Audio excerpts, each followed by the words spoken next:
Good afternoon and welcome to your home. Welcome to the best kind of football. Welcome as well to the bus of the home team today, the Mallorca bus arriving to Sonmosh for this new round, the third round of La Liga EA Sports here at home against Seville, against García Pimienta's team who are facing Jagoba Arrasate. Mallorca today, as you can see, everybody arriving to the stadium very focused, totally focused on the match at hand today. Danny Rodriguez and Vedat Mauricio, who will definitely want to make his mark on today's goal.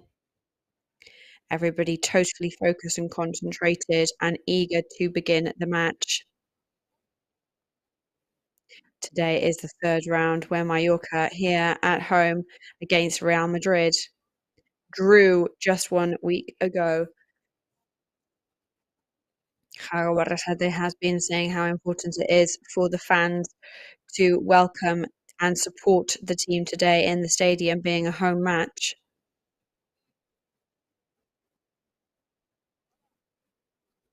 We've come from a defeat in Osasuna, 1-0. So today is all about remaining calm and keeping our eye on the prize. We've got Mojica there on your screen with some very cool sunglasses, smiling. Abdon Prats, the Devil of Artan there, arriving with the Wizard of Artan, Sergi Pablo Maffeo, totally focused and concentrated there as well. Ready for kickoff at 7 p.m. of Mallorca versus Seville. So good evening, James. How are you? Good, really excited to see what happens in the match today. See everybody's faces and excitement, and hopefully a victory for Mallorca.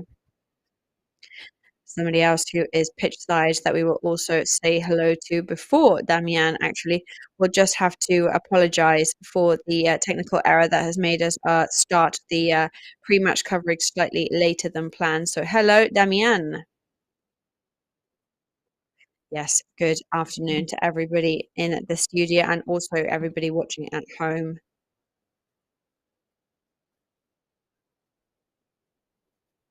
The stands are starting to fill up and we're starting to cover the red colour of all the seats in the stadium.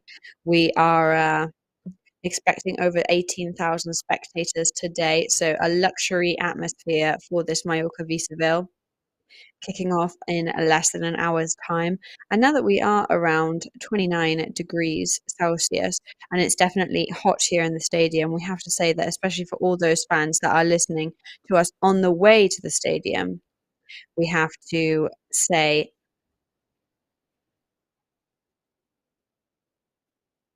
that we've got a 2-for-1 offer on water bottles in the stadium to try and soften that intense heat that we are experiencing right now, which is, of course, an extremely important thing.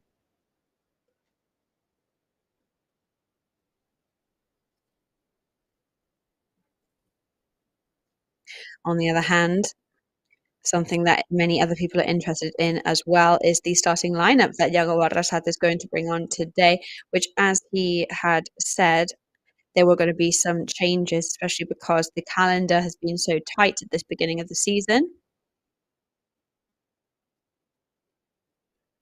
So Jagoba Arrasate, who is with up to 4 changes under his belt so far. So Mallorca have Leo Roman in goal today, which is one of the first changes, the Ibizan goalkeeper. They've got a line of 4 in defence behind, and that is the same as the last 2 matches with Mojica and Maffeo on the wings. Pablo Maffeo, by the way, is his 100th cap in a Mallorca shirt. Antonio Rayo and Martin Valiant as your central defenders. Midfield today for more changes with Manu Morlanes and Sergi Darder but we've got Antonio Sanchez and Manuel Lanes, so Samuel Costa is there as well. And then striking today for Mallorca, Vedat Marici is the Remainer, but the change and the novelty is Kyle Larin. We will ask Iago Barrasate whether Kyle Larin will be to accompany Vedat Marici or whether he will be the one that will take pride of place on the field. Mallorca do have the known absences of Javi Llaveres and Mateo Jaume, who are not fit for today. 23 players are available today for the match. So this is the lineup that Mallorca are putting their money on to try and get a positive result against Seville. Well, thank you very much to Damian there. That is the starting lineup that Iago Barrasate is putting his money on. So James, as a novelty there, that line in defence, we've got, of course, and we want to congratulate Pablo Maffeo for his 100th cap, because that is a lot to do in the same club. It's very hard to get to that number. And also, 100 caps with those played as well. Even though he's been injured so many times, so it's still a very impressive feat, so we want to congratulate him for that. So a couple of changes on the lineup today, as we were saying. On the attack, for example, we've got Larin and Antonio Sanchez. So this is normal, I guess, after the last couple of matches to do some changes like this. Totally, like most teams are doing some changes right now because of the calendar. This is good as well because you keep everybody really focused and switched on. This also helps because, on the other hand, it's also important for the match today. I think it was the right decision.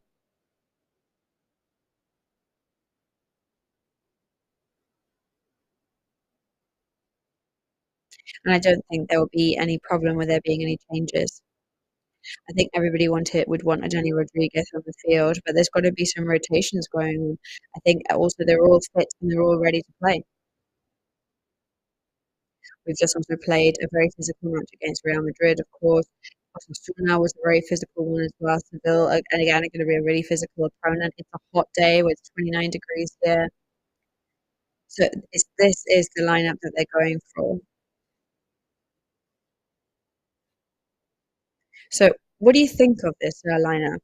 I like it. I do. Okay, well, let's ask the fans as well. What is your opinion on this starting lineup for today? That is the question we are asking you in this pre-match coverage. You can vote now on our YouTube channel whether you like it or you don't like it. As we know, all our fan base are extremely wise.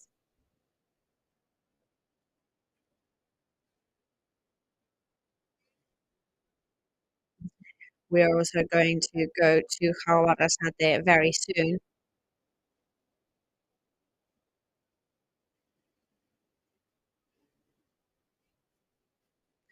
So, Damian, we're going to go to you live first because that is our priority. Yes, we are with Juan Antonio Moreno, bronze medalist in the C2 500 in the last Olympic Games. Good afternoon to you. The first thing I want to ask you is that now that the weeks have gone by since the medal, have you got used to, or have you started to believe the fact that you're an Olympic medalist? Because I mean, it's easy to say. How does it feel? Can you even believe that it's real? No, not at all. Like, I can't even believe what that implies to have an Olympic medal.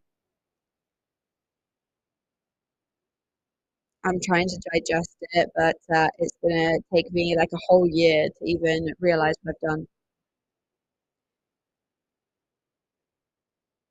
As you said in the VT that we've seen, you were saying that it would be amazing to get a homage by Mallorca, and now you're here. So how do you feel about that? I mean, how nervous are you?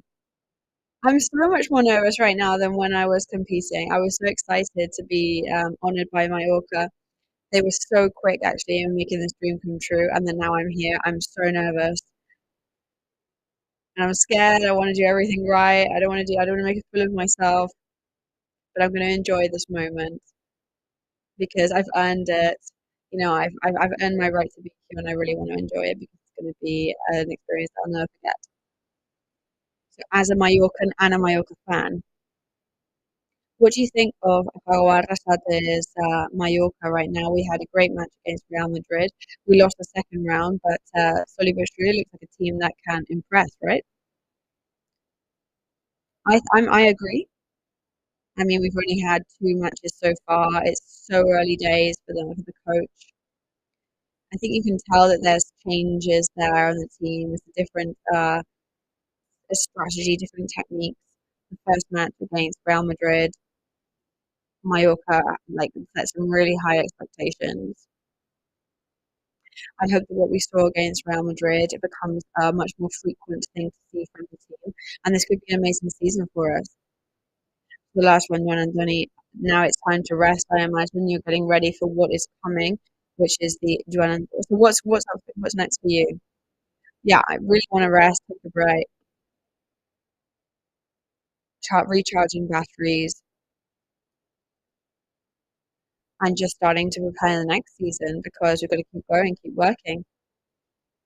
Well, best of luck for everything that's coming for you. Congratulations for your hard work and for your medal, and definitely enjoy the moment today. There we go, the privilege of talking to an Olympic medalist and a very, very staunch Mallorca fan as well.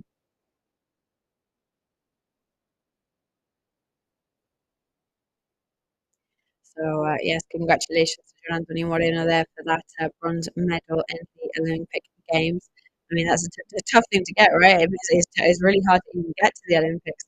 And especially, I was listening to the radio when they were competing. So that was a little fact there that I like to remember. So, you're Anthony there. And now we're going to hear from Yagoba Arrasate. So, second of three matches in a week. How is the team looking physically? Well, it's all very consecutive, but you know, we're playing at home, so we've got that French strength as well, and the fans. We want to do another good performance. So, with regards to the defeat, what are you going to change? Well, I think there were two very different matches, and today's going to be really different as well. I think there's some identity patterns that repeat in every match, so we'll try and get those down to a T. So, one of the novelties today is Larin. Where are you going to put him on the pitch? Well, we're using him on the side right now more than anything, but we also want him to be really close to the center at some point. He's going to be an important player for us this year, and hopefully today that he's a starter, he's going to make a good impression. Today, you're putting your trust in Leo Roman. Yeah, we trust both our goalkeepers. They look really, really good. We put our confidence in him, and that's why he's on today. Well, thank you very much.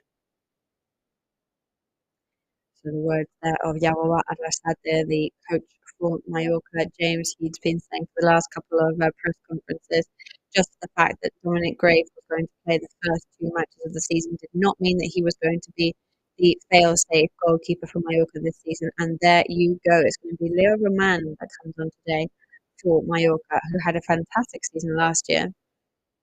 Yeah, he did. He had a great season last year. And I'm really happy to see him once again in First Division.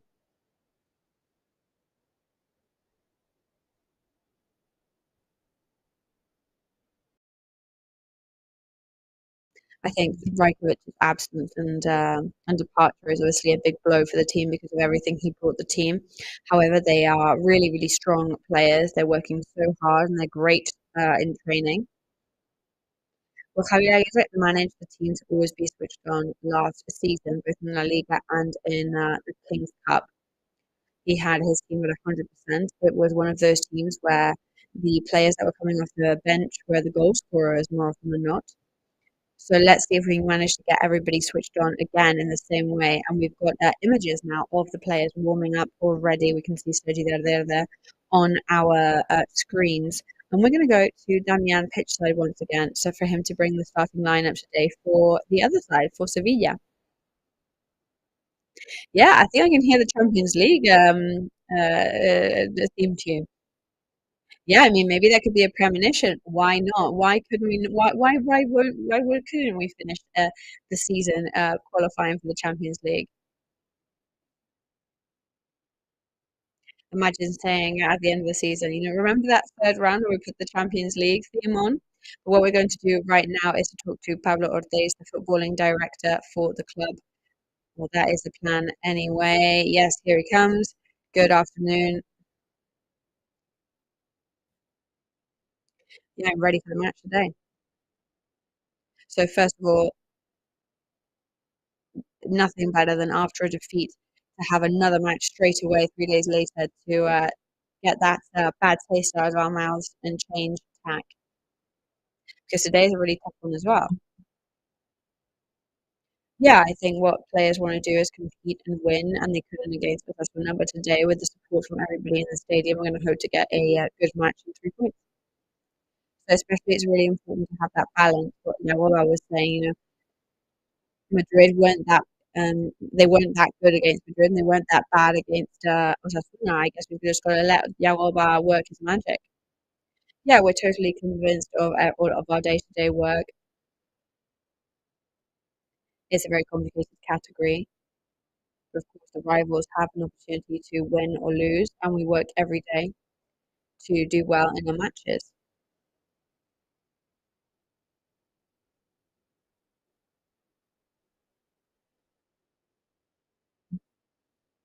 And total trust as well. And I think we've shown that any team that comes to play here, they're always struggling, and we also know how to face any kind of team.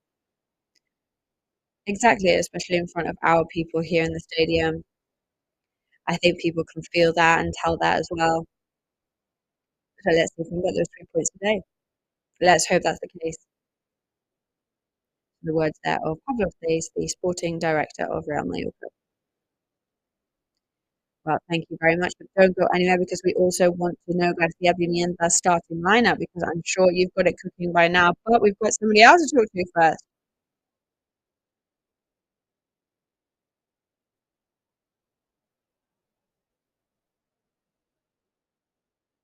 We're now talking for another bronze medalist in 4K 500, Marcus Cooper. How are you? So it's not your first Olympic medal. You've had a huge journey into the Olympic Games already, but I'm sure it tastes the same for you because an Olympic medal is an Olympic medal. Yeah, it's all about giving your all. I mean, all of my 3 medals I've had in the Olympic Games have all been equally successful for me. And now this honor that you're getting, how do you feel about it? It's in a completely renovated and completely full stadium. You're more nervous now, or when you have to go into the kayak? Yeah, I've been coming to the stadium over the years.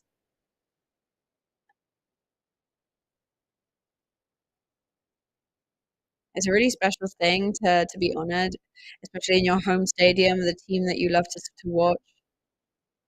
To come back and celebrate it after the Olympic Games with your family, with your friends, and this amazing match today for Mallorca is really special. So, as a Mallorca fan, what are you expecting from for this Thiago Barrasa de Mallorca? I hope that they play like always. I mean, I think they're doing really well. I know what it is to be in high sport competition, and with all those values that you have to concentrate on all the time.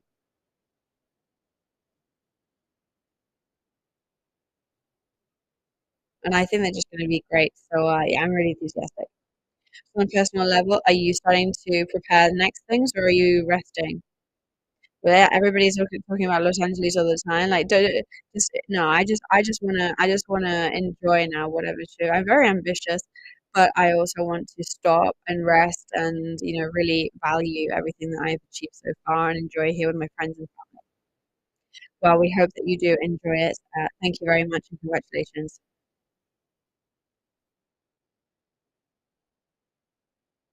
The words there of Marcus Cooper, medalist in the Olympic Games, which is an incredible privilege for us to talk to him. What amazing guests you've got there today, Damian. So congratulations as well to Marcus Cooper. And as both Antonio Moreno and Marcus Cooper say, the most important thing is to stop and enjoy what you've achieved as well. Because sometimes medalists And sports people, they go so fast and everything goes by so fast that you can't stop to enjoy the present. Totally right. Especially this kind of sports people who are day after day reaching this incredible level.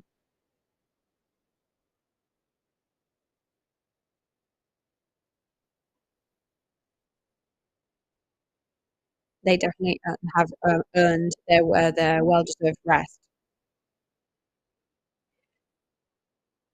So of course, we had to jump a little bit over there to the different live interviews.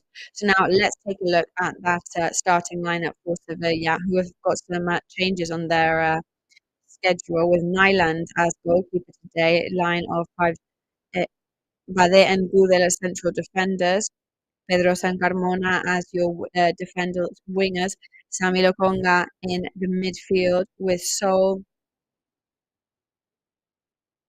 on the wings. We will have Ejuke, one of the new signings for the team, Luque Bacchio on the other side, and then up top, another new signing for the team, Iheanacho. So there we go, Garcia Pimienta's starting lineup there.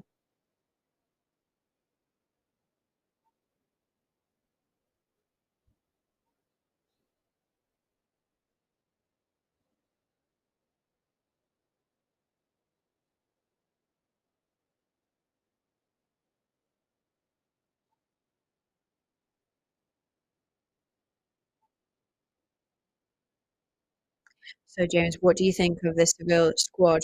Because they're having some defense problems so far.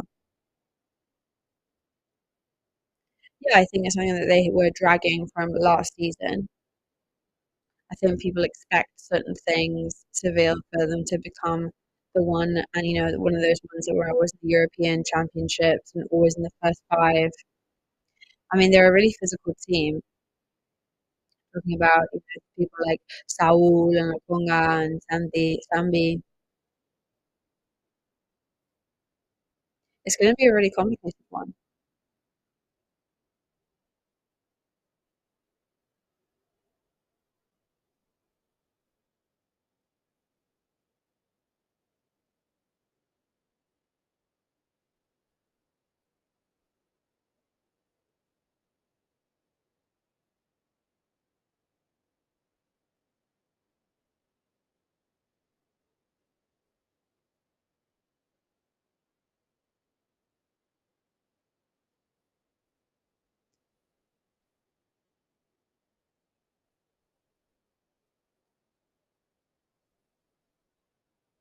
We are now going to go to a very quick ad break and be back very, very soon. Do not go anywhere.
As promised, a very short ad break there.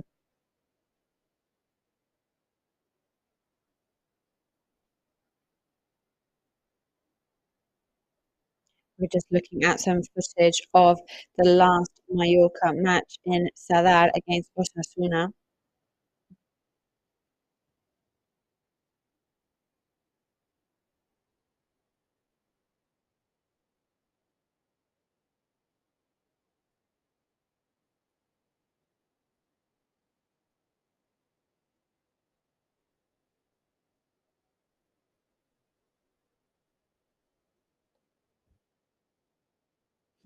Yago Barrasate, of course, going back to what was his home stadium, and this was the match.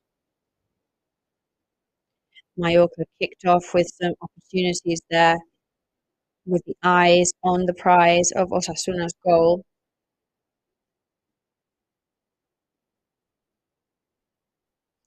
Osasuna did try a bit harder though, with that Aymar opportunity there from in front of the goal, where Dominic Grave ended up saving it. But Mallorca, of course, did not give up easily.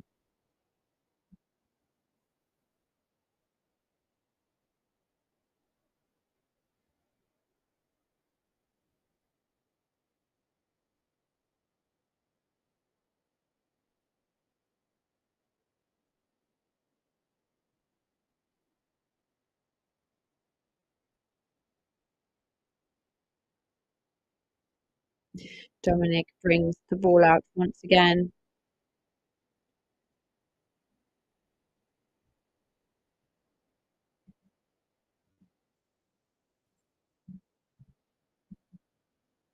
This Asana opportunity was definitely one of the clearest chances.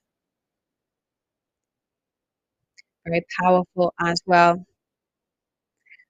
I think we definitely could have given Osasuna a point more than us on the first half.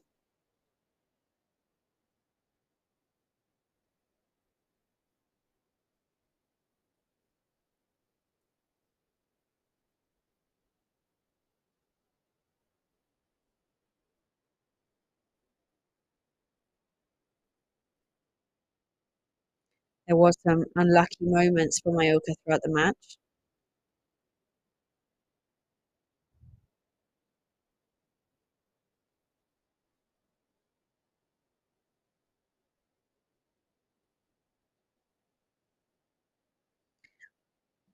Osasuna had that lucky moment there where they were able to score, but Mallorca had definitely not said their last, and they hadn't seen the last of them. They tried right until the end.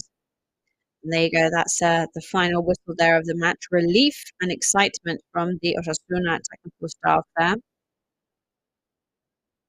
Yago Barrasate saying hello to his ex-colleagues there. And we can say that the last image of the team there in El Sadar is that image of Yago Barrasate that definitely fights until the end and will not give up easily.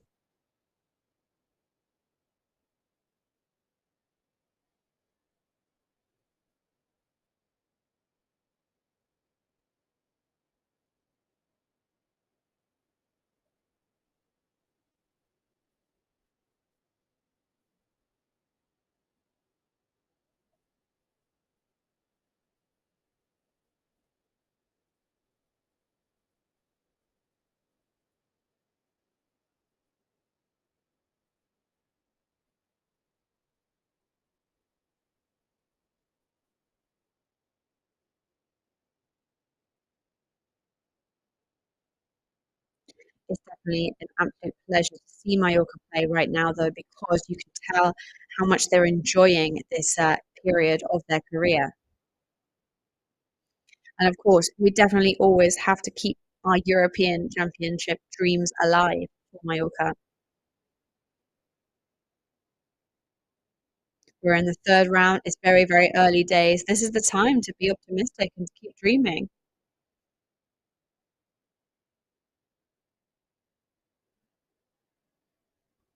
Of course, the ideal thing would be for us to get those 3 points on the board at this match in particular. Then we can start to think about European competitions, of course.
Watching some footage now. We have to also say about what a match Villarreal had yesterday. Just watching Alex Baena there on our screens, that has just reminded me. So we could see that equaliser from Seville in the 7th minute. The referee watching that back for a potential handball. But no, that hand was totally stuck to the player's body.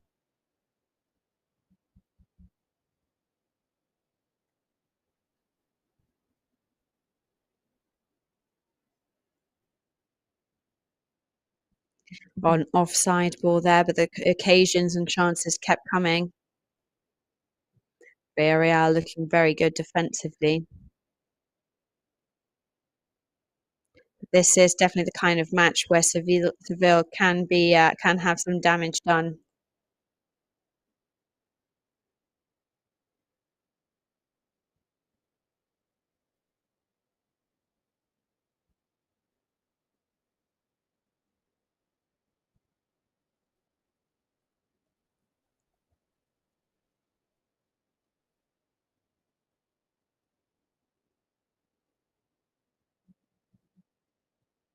This is definitely a team, however, that can do some damage on the counter attack as well, and they're very lucky with their goal scoring too.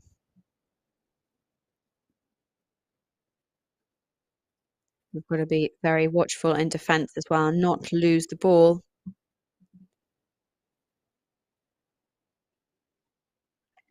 Raul there, a newly arrived player in Seville who has brought a lot of high quality to Seville's midfield.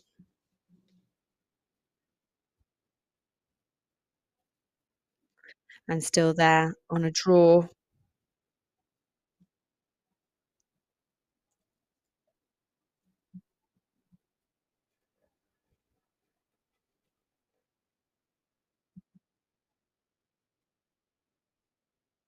The last match that was played in Son Moix, which was the 1st of December.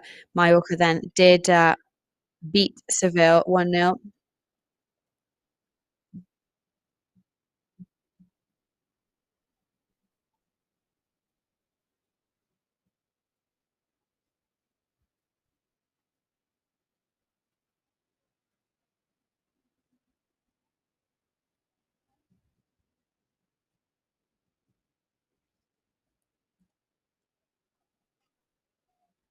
And we can start to hear the devil music right now.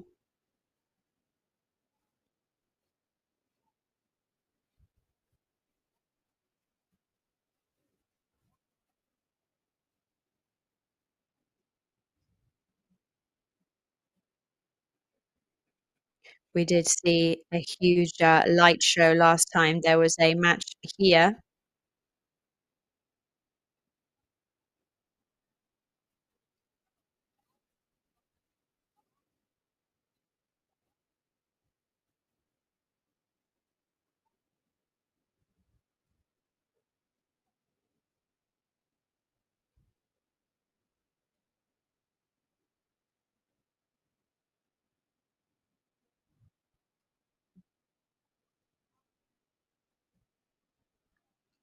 Leo Roman there receiving some good luck, encouragement from Danny Rodriguez. We've got Joan Salas around there too. One of the players new on the team today.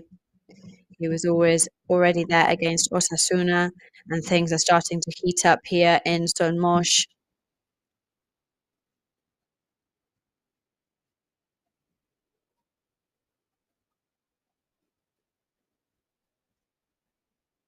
Just 5 minutes to go until kickoff time now, round 3 of La Liga.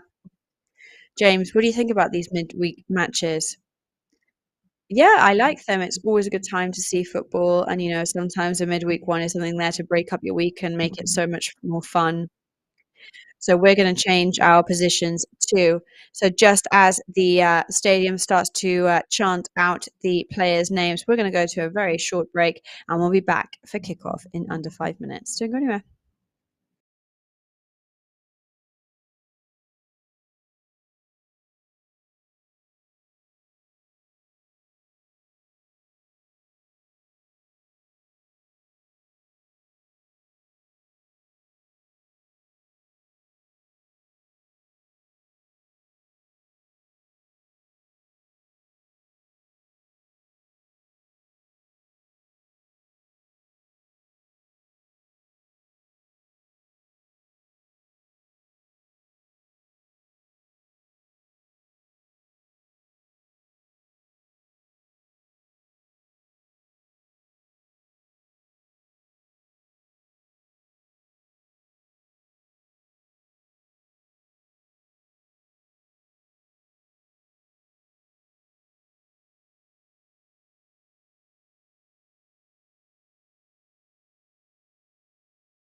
And we are back there just presenting this honour to the Olympic medalists.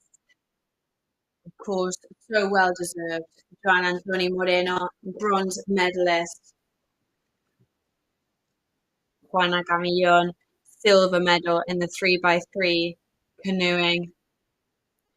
And recent European, 3x3 basketball, excuse me, and also European champion. Everybody on their feet, standing ovation for those Olympic athletes. Also, Marcus Cooper, as we said before, bronze medalist also in canoeing in the Paris 2024 Olympic Games.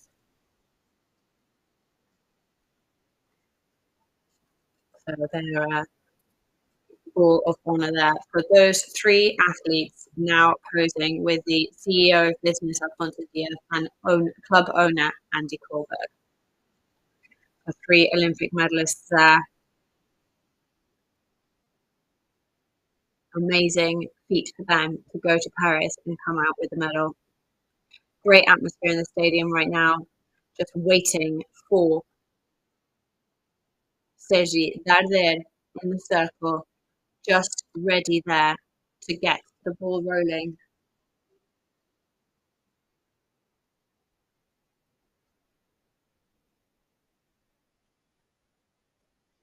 There we go. And as the whistle is blown, here we go. It's now round 3 underway.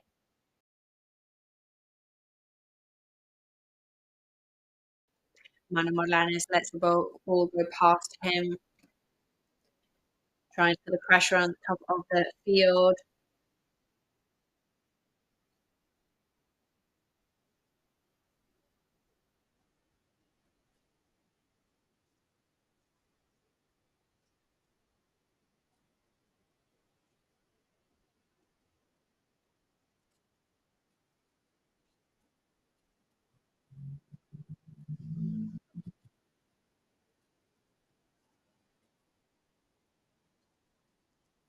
Fulvio, the captain for Seville, playing and passing back to his teammates.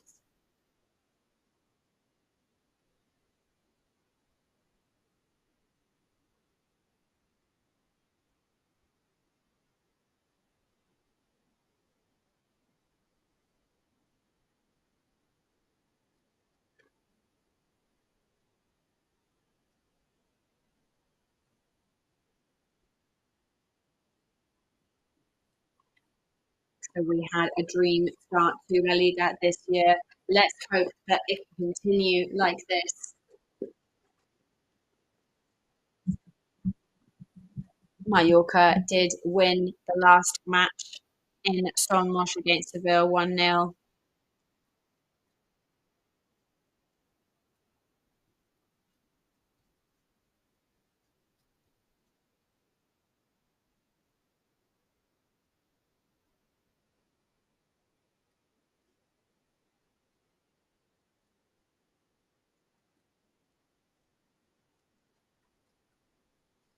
Antonio Sanchez steals the ball from Nacho with his back to the goal. Leo Roman now takes a short pass perfectly there. But a bit of a mistake then, but by Manu Morlanes, but he solves it and passes to Sergi Darder.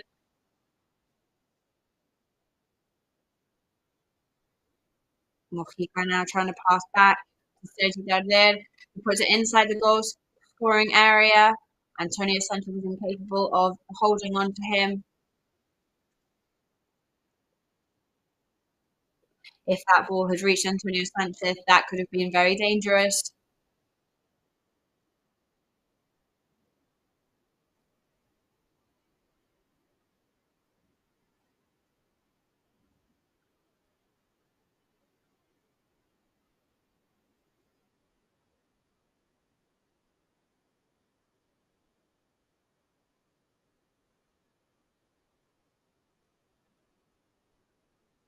So looking at the fan survey there, the poll from before,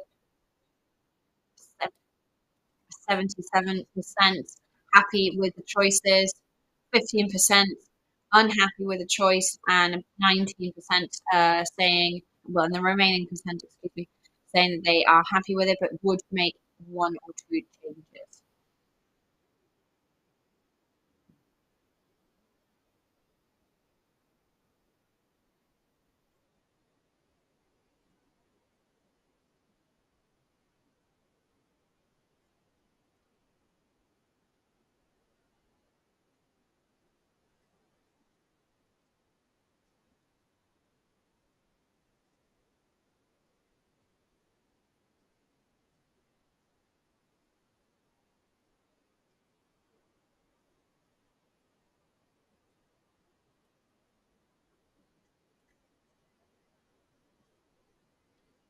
Larin halfway down the pitch now.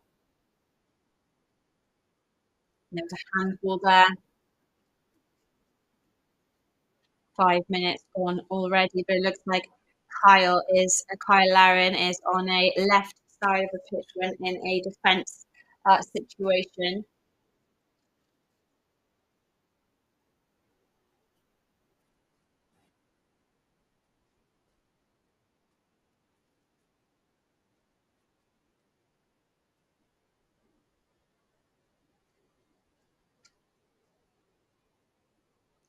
Seville now playing in their side of the field. Antonio Sanchez stopping the ball there, and it ends up in a throw-in.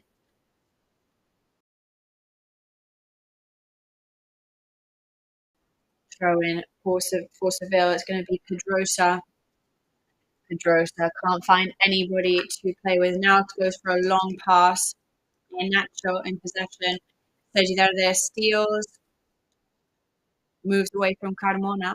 Sergi Darder 3/4 away up the pitch. He passes a long one to Pablo Maffei on the other side of the field. Antonio Sanchez now to the goal scoring area. Sambi hits it back out of the box.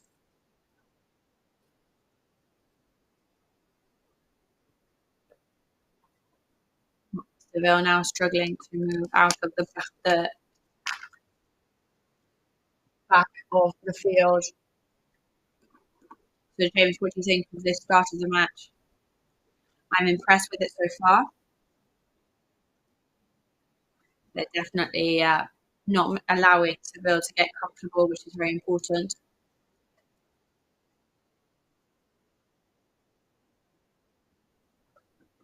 Always searching and striving for organisation in the match, which is vital.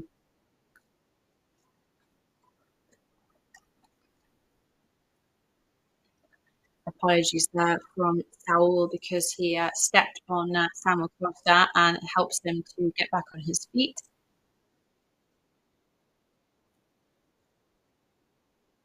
Raul, a player there who has gone to Seville this year. He was in Atletico Madrid last year.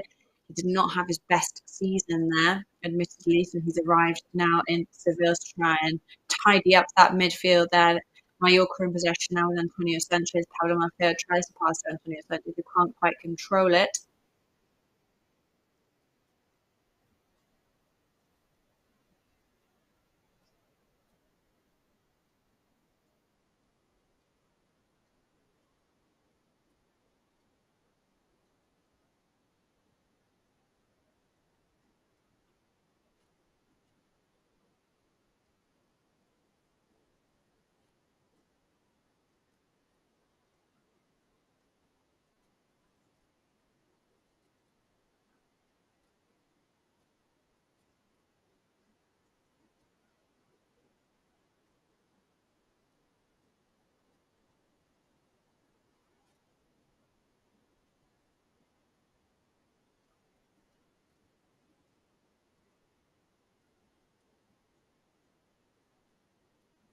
Mojica now puts the ball back in play.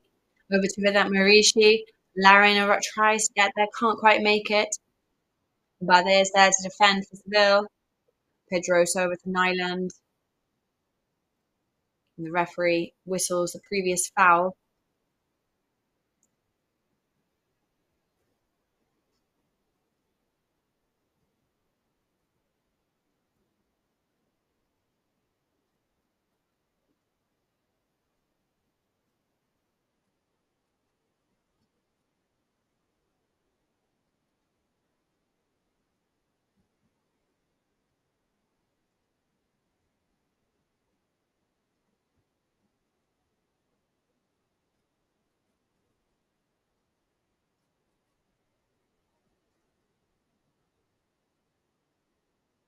Ball to Seville now, who've already put the ball back in play. Pedrosa now on the left-hand side.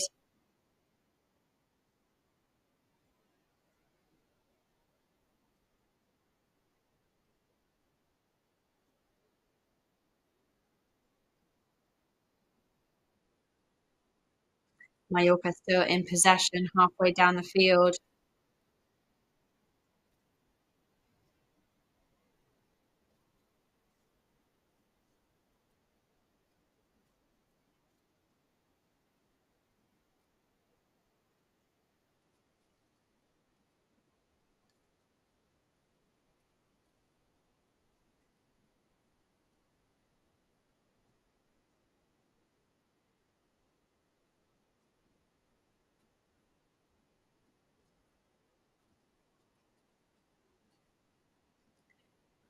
Ball now, who is going to be the first person to arrive? It's going to be Martin Valiant, perfectly there in front of Boudet.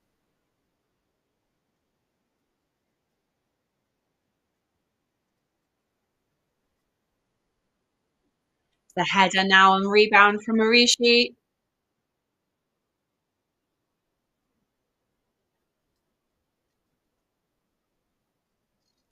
From the right-hand side. So that Marishi and Kyle are in there in the rebound area.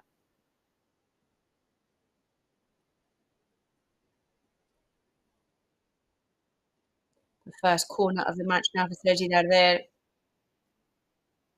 Trying to work his magic. But it hits the first post of Marishi. A rebound there from Vedat Marishi. That was a very good idea, very good chance.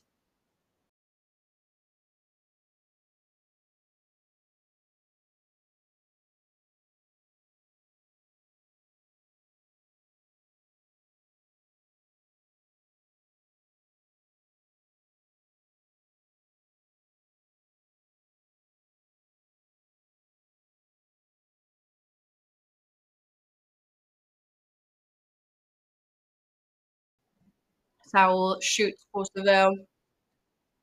And it goes straight out. No danger there for the Mallorca squad.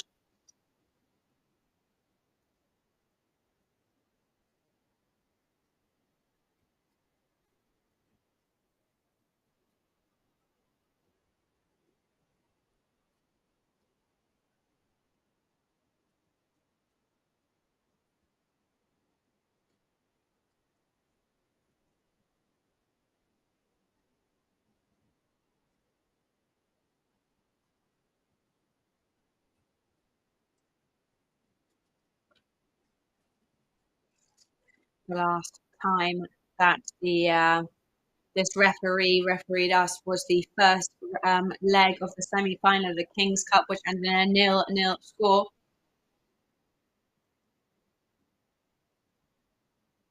So Munoz Ruiz seems like he is a bit of a good luck charm for the team. Let's see if today is the same story.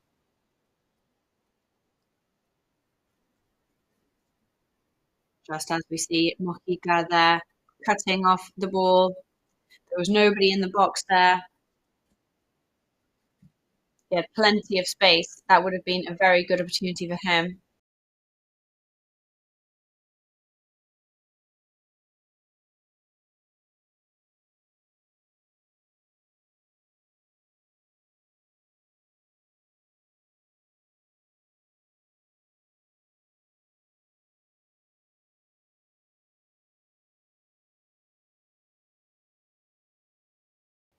Rayo shoots,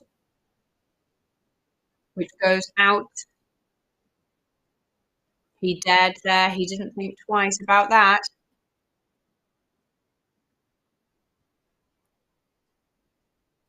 That was not far off either from Nyland's goal. That was a close one. Yeah, perhaps that he brought the ball down slightly too late. Looking for the long ball now. Bacchio there on the right-hand side, trying to get some speed going, but it's very difficult when you're battling against our Colombian player.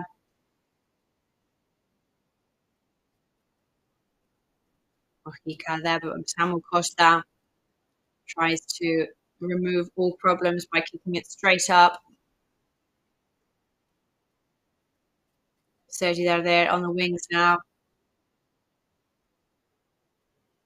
Pass it back to Mojica. Foul from Villamarici. The referee was pretty close. He tells him to get back on his feet. Seville in possession now. Looking for Enacho. Enacho. Tackled there, and that's going to be a throw-in for Mallorca. So no danger from Seville in these first minutes of the match.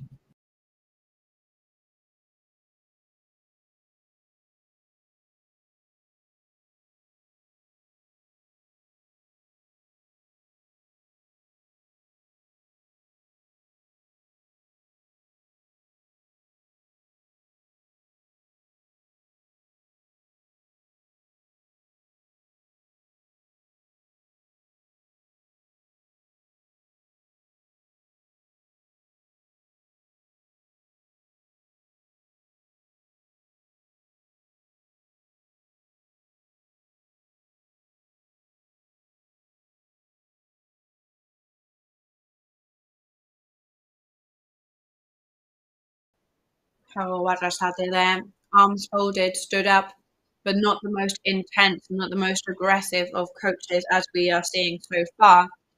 Of course, we're only just starting to get to know him. I'm sure we will see more facets of his personality as time goes by. Very good action there from Mojica.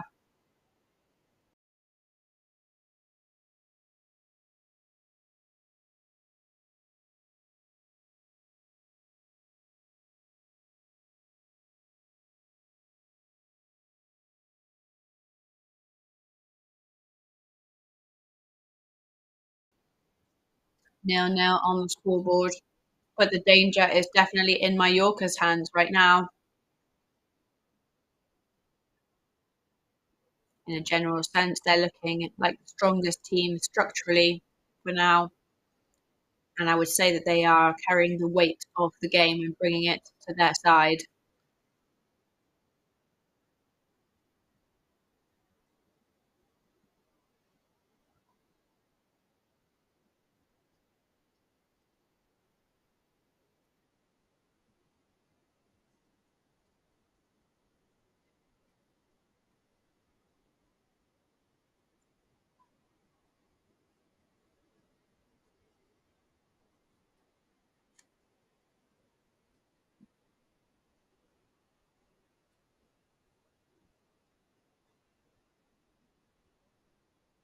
So Kuke there, who tackled Pablo Maffeo, so that's going to be a throw-in for Sergi there, and there he goes. It could be a rehearsed move straight into the box area.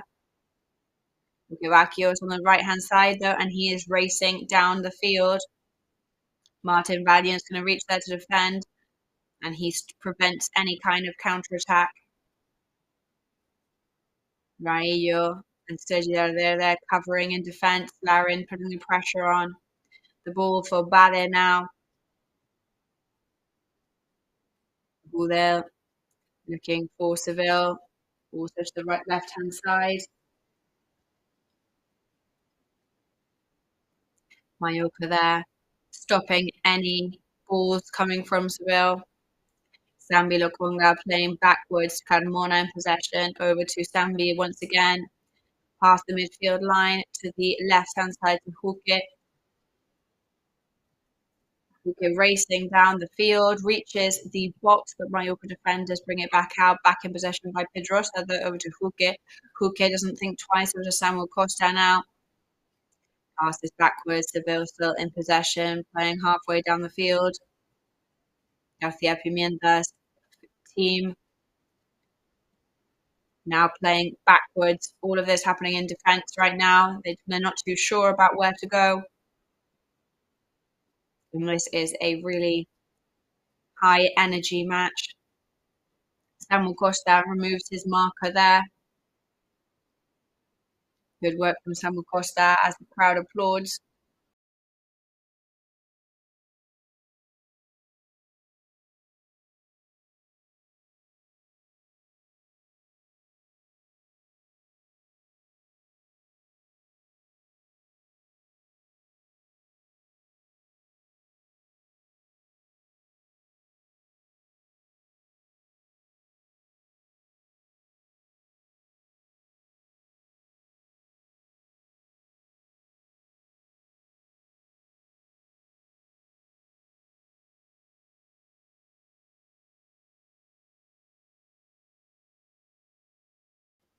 Pedrosa there, the ball falls to Luque Bacchio and shoots into Leo Roman's hand.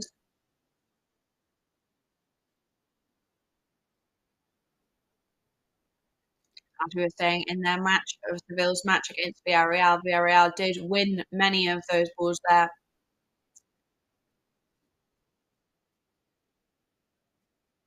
We've got to take into account that Seville are not creating many problems for Mallorca as long as Mallorca are all well placed and well structured on the field.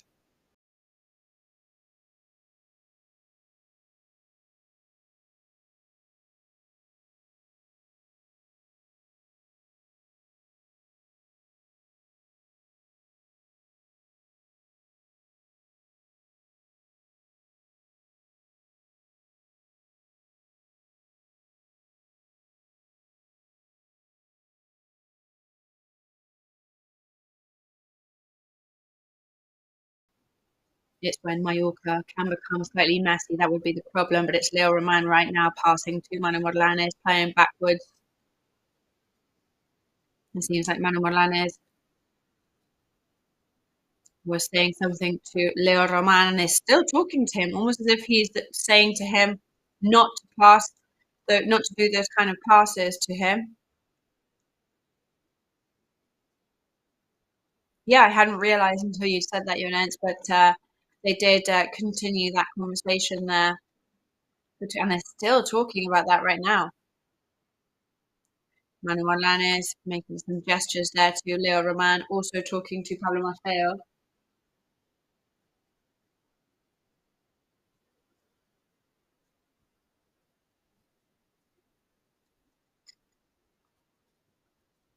Change of direction from Mojica to Pablo Maffeo there.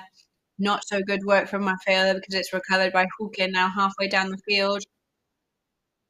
Passes over to Pedrosa, puts it inside the box, but Manu Morlanes kicks it back out. Samuel Costa, who goes down to the ground.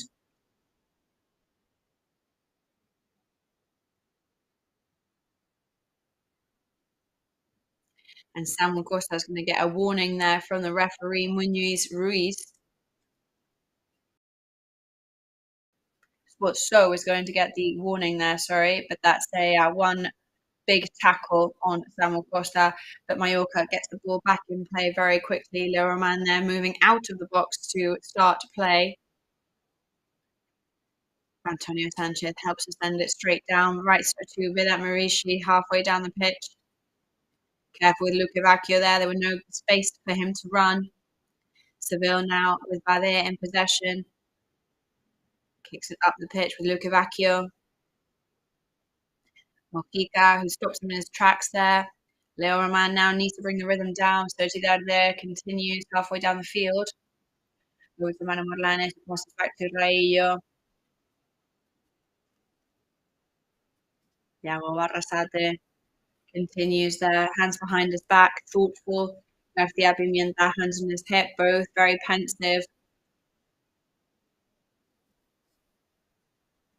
Mojica very short over to Larin, who plays backwards to Manu Morlanes. Morlanes is Sociedad there. It's to me to you right now.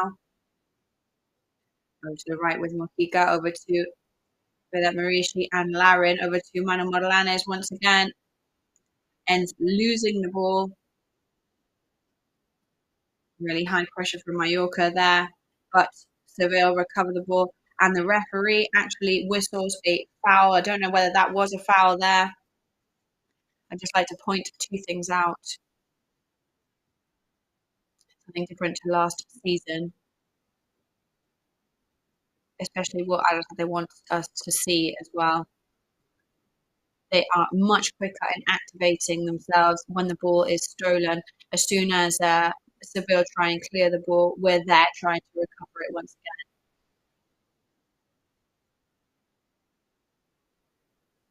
Trying to remain calm as well.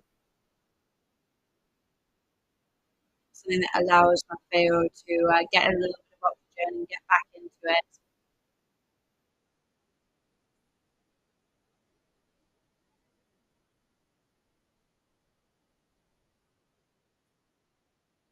It's all about trying to progress and move forward.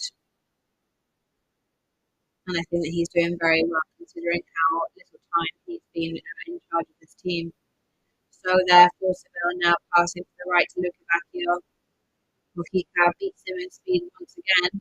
Lukebakio's been dreaming of Mojica tonight since they're their 9 possession. So they get grabs there, but the referee gives advantage in the possession is for Villa Marici in between the lines there.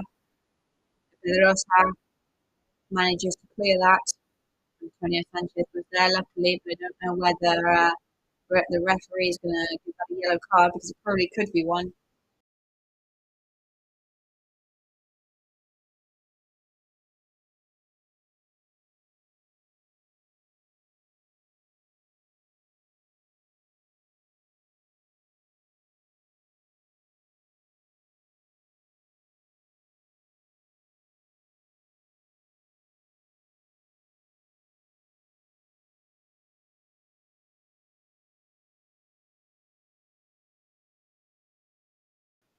Mojica beating Lukebakio once again. Manu Morales now Serdar raises his head.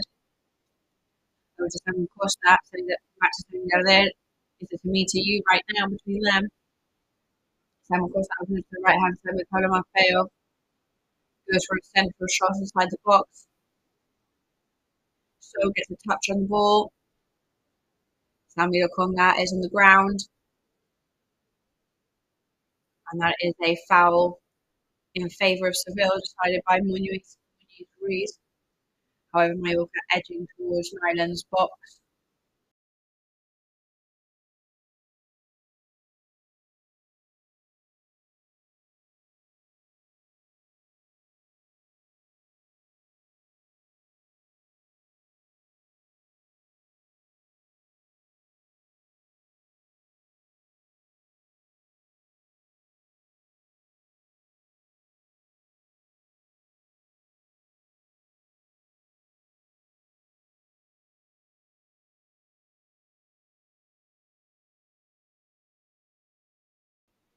Villa Marici there winning a header ball there as well. And there was a shot there from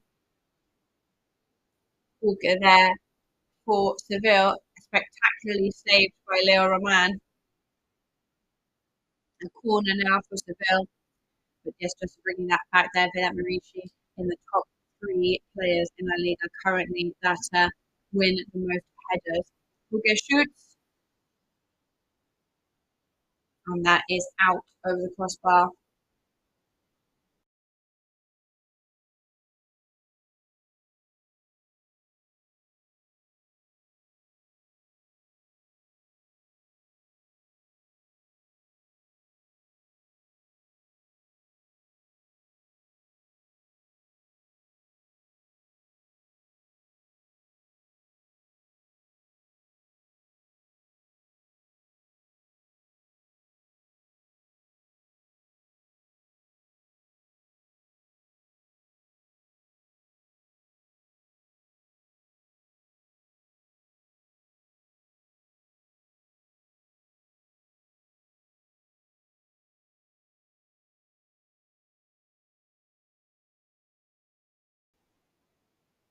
They're there cutting on Walker there, but then passes all the way to Lukebakio. Mojica is on his tail once again.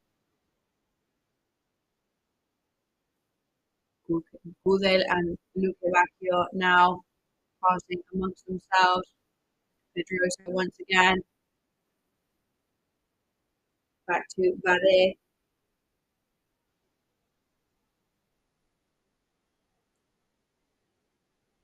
Back to his own part of the field. Lukebakio there loses his marker and shoots into Leo Roman's hands. But as the ball has come back out, I don't know whether that is got yet, but that's not going to go to a corner. It's back to Leo Roman.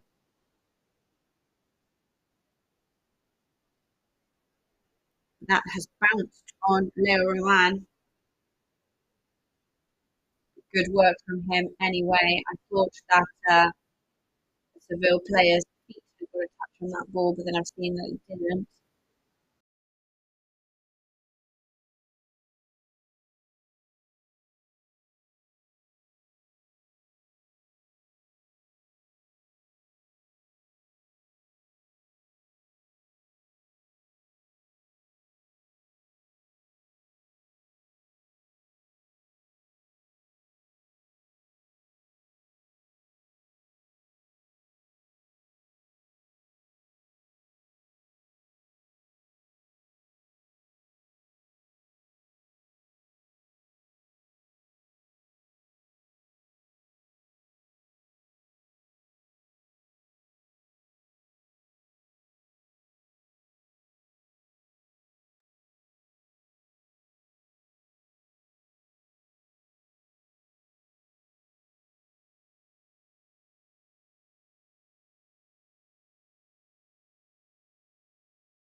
Leo Roman there proving that he deserves his spot in the goal today for Mallorca. Last year we already had the fantastic dilemma of having three equally fantastic goalkeepers in the shape of Rajkovic, Dominic Grave, and Peter Cuellar. This year, once again, Dominic Grave, Leo Roman, and Peter Cuellar. So it's a good problem to have for a coach. Antonio Sanchez there inside the goal scoring area. And that was offside, just watching that back.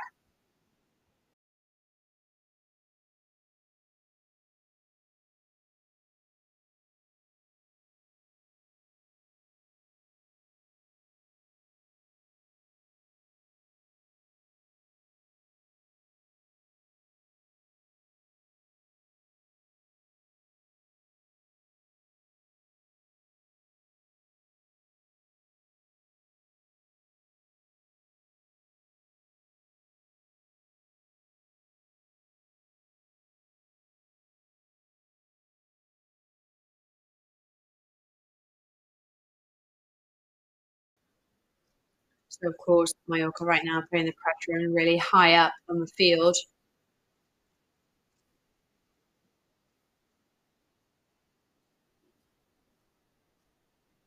But I think apart from that, Mallorca are doing a fantastic job.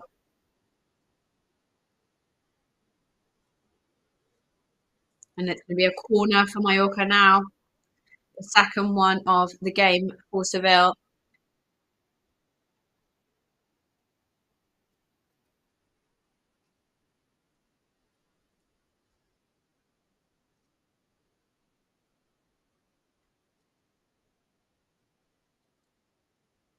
Mallorca end up hitting the ball out. Balls to Seville. The rebound there, but Leo Roman has saved it once again in two separate actions.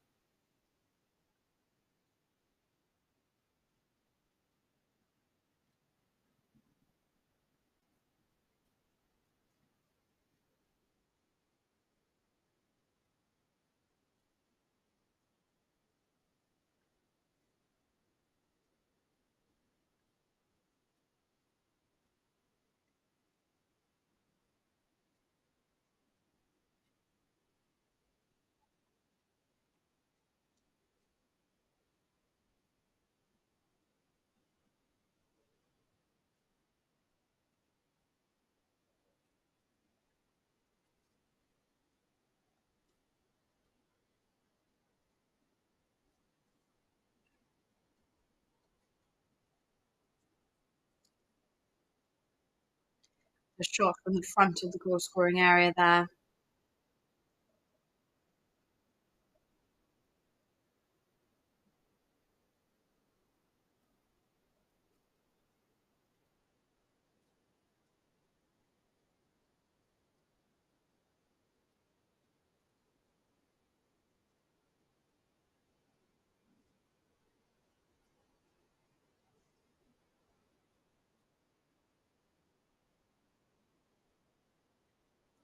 The last person to touch that looks like that would have been a Seville player.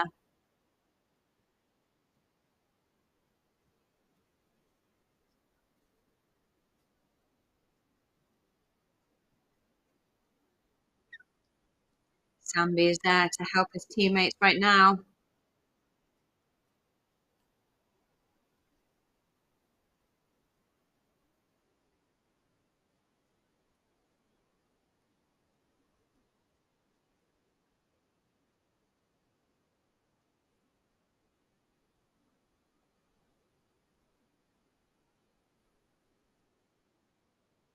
Pablo Maffeo now.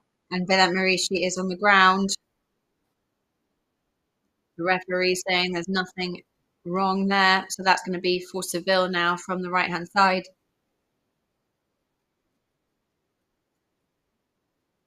34 minutes gone and the first half.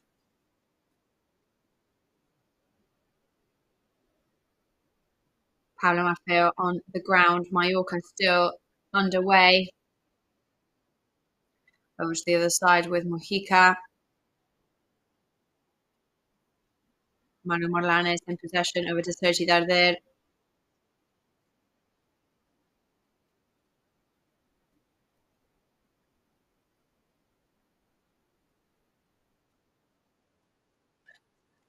Pablo Maffeo there raises his head, shoots inside the goal scoring area, and it falls to Kyle Larin, but Carmona manages to clear any type of danger, but we're still underway, we're still going.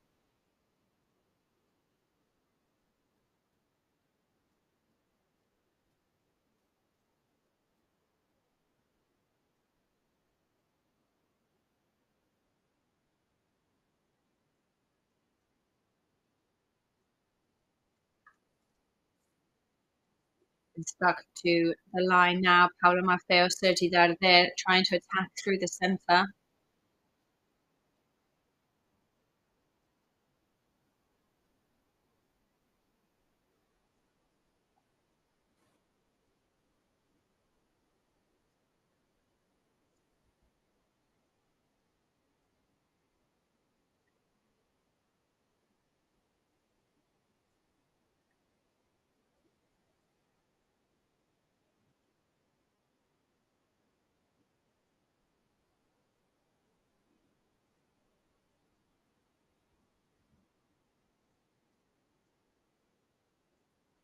The ball now, and it looks like Nyland is asking for there to be a foul.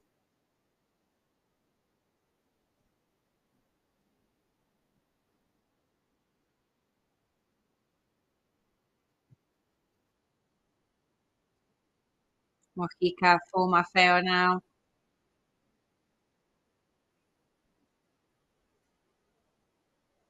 Over to Antonio Sanchez. Bade now on the ball. Bade ends up sending the ball down the field. And now it's time for Seville. Jorge now cuts off and sends it out. A really long transition there from Seville, probably trying to catch Mallorca off guard. And that is back to the start for Leo Roman. And James, what is it that you are liking the most of Mallorca so far?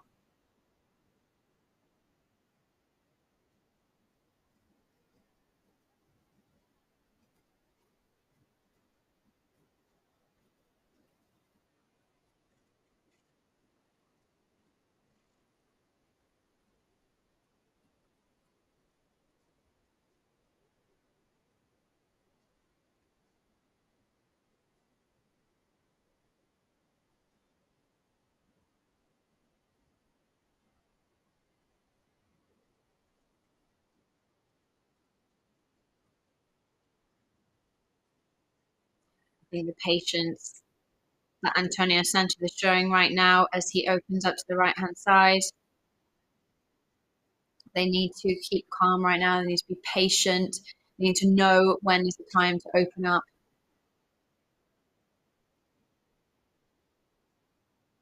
And Morlanes opens up to Samuel Costa.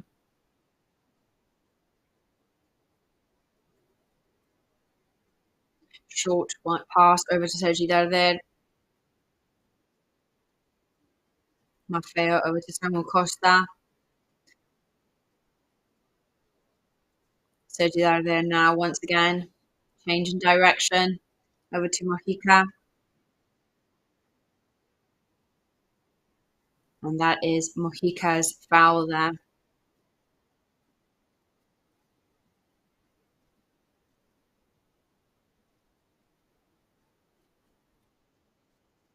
And what is the bench atmosphere like right now, Damien? Well, it's like tense relaxation, right? The tension that comes with a very balanced, very equalised match. You can see small gestures from Yago Barrasate from one side to the other. Sometimes squatting right down to the floor, and also offering lots of words of encouragement to his players.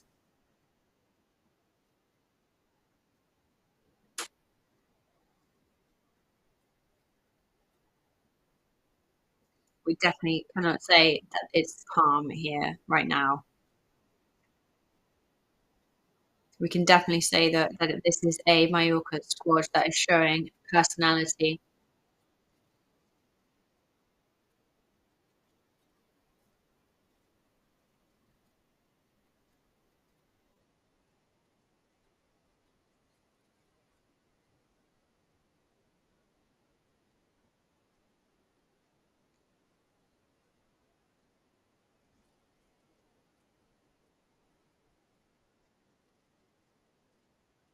Little contact right now with Seville.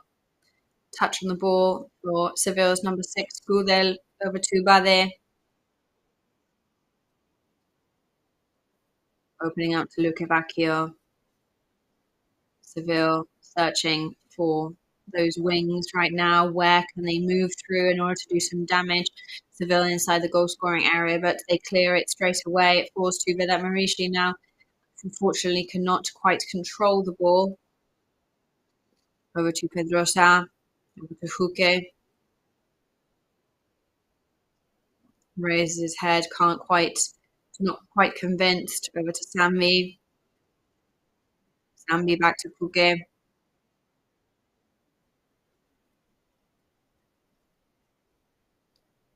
Reaching the defence line now. Seville in the centre of the field.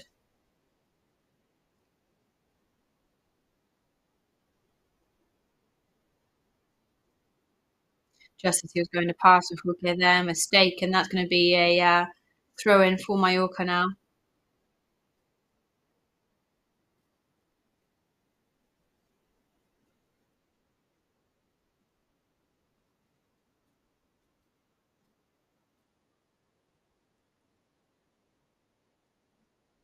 Pablo Maffeo now. Trying to pass to Manu Morlanes.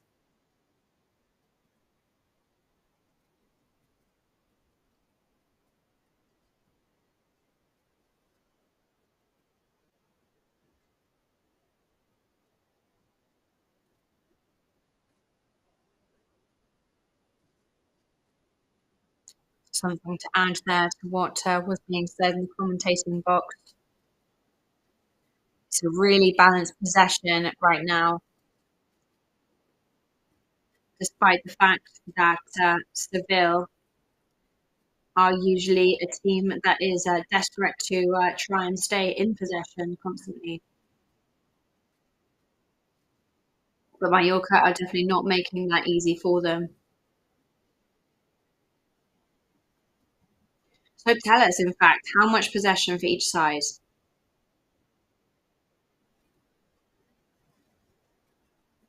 Well, right now, 53% possession for Mallorca, 47% for Seville. And when it comes to shots, total shots, it seems 3 for Mallorca, 2 on target. So that's a pretty good ratio. And for Seville, 7 shots in total, 3 on target. So pretty balanced stats there.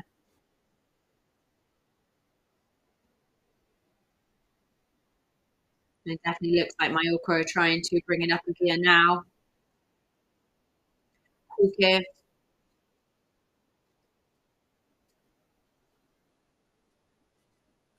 Getting in touch from Sambi Lokonga now.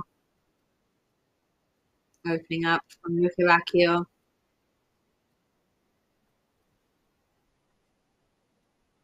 Okay, Nacho there playing behind to Carmona. Carmona over to Sambi Lokonga.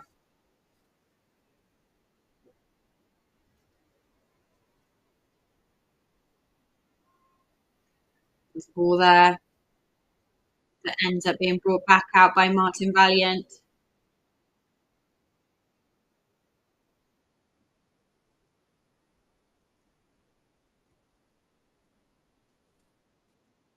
Seville preventing the ball from coming out. The last person to get a touch on that ball had been Leo Roman. That's what the referee is saying now. So it's going to be a corner again, this time from the left-hand side. Just as we reach the 45-minute mark, and this first half has really flown by.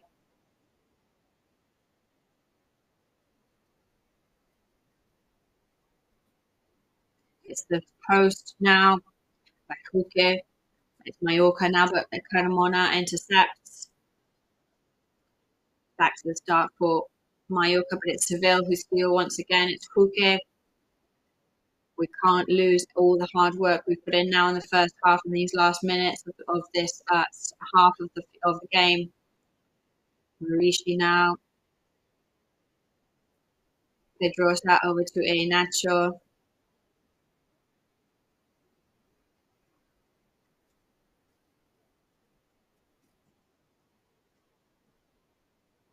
And it does not seem like the referee is going to allow play to go on any further.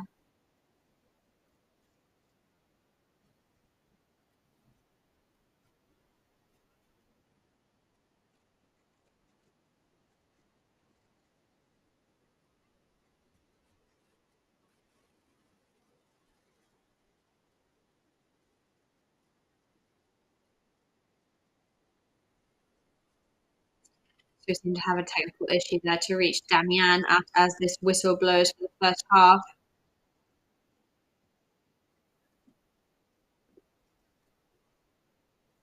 So we've seen how Mallorca has piled the pressure on in this first half.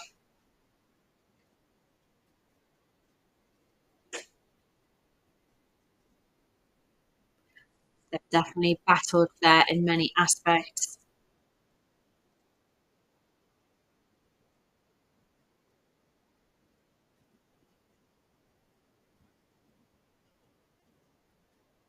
As soon as Mallorca were in their correct positions, there was no chance for Seville to move through.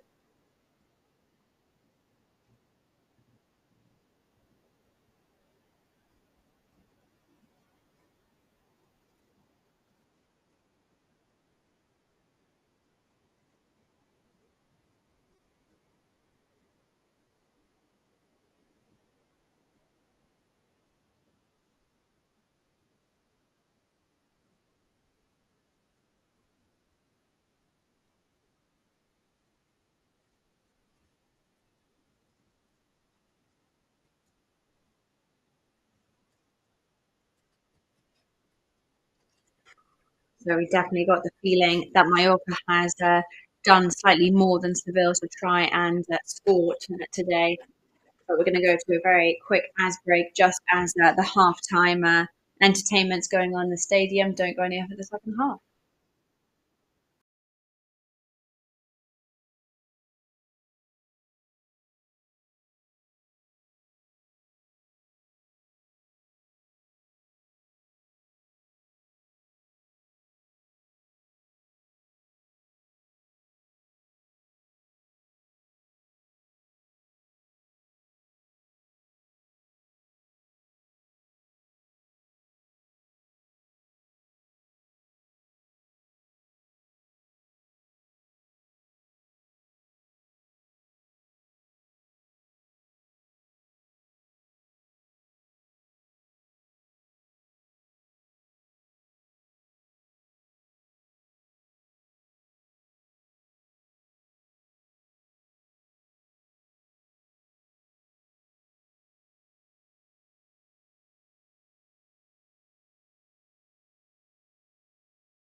We are back for this second half that we are about to witness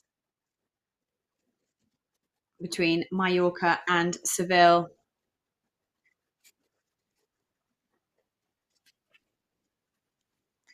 We're going to go quickly to Damian to ask what the atmosphere is like in the stadium right now.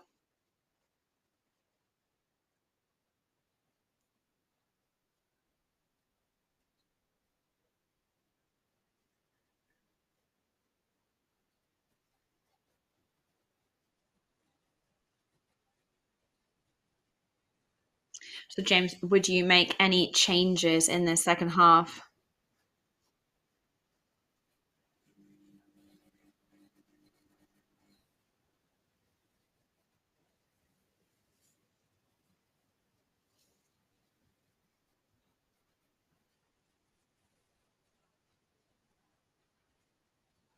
So just we've got Tony Lato, Van der Heijden, Pichu Cuellar, Abdon, Danny Rodriguez, Joan Salas. So would you make any changes for the second half?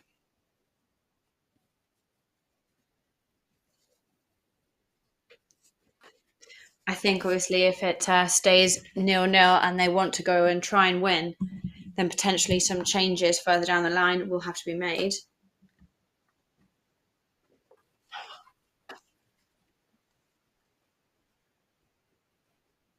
Maybe we're missing a little bit of depth.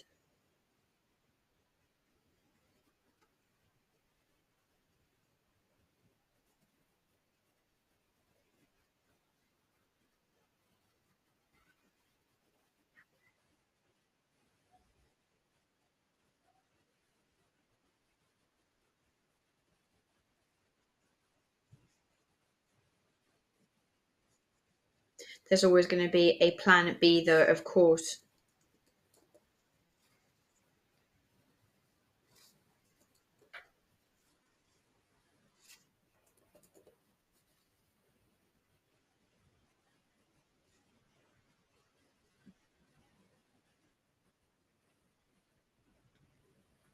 So Damian, just testing with you now. Can you hear us?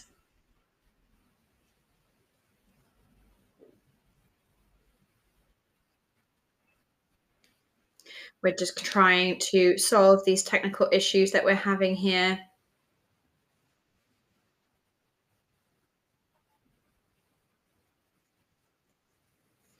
We are getting a really interrupted sound from Damian there.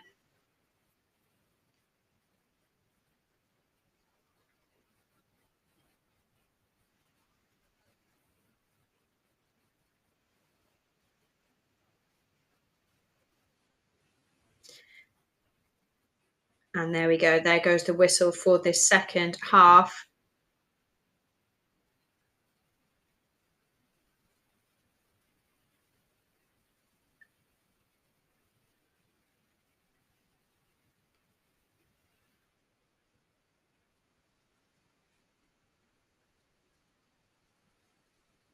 Long ball there. Mojica. Over to Larin. Larin trying to beat Carmona, but Carmona is the one who stays in possession.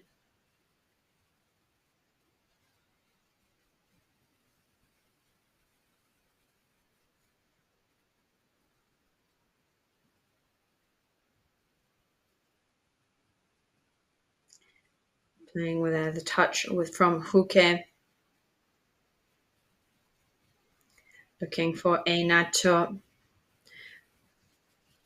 Huque moving away from Mojica.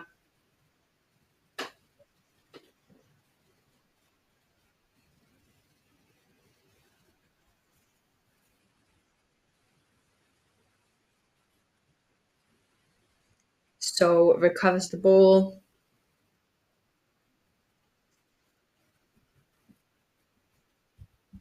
Luque Vacchio inside the goal scoring area over to So. Samuel Costa asking for some concentration there for his team from his teammates because that was a complicated one to pull off.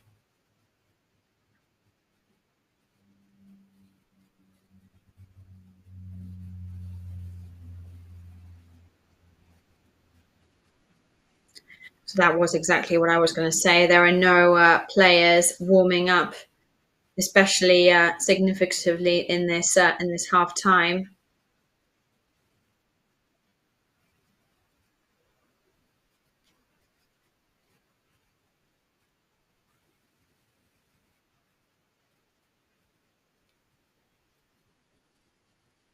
Pablo Maffeo now, who puts the ball rolling.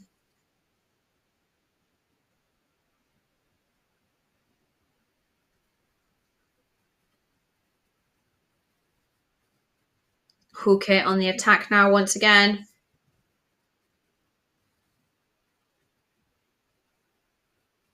The last person to touch that, if I'm not wrong.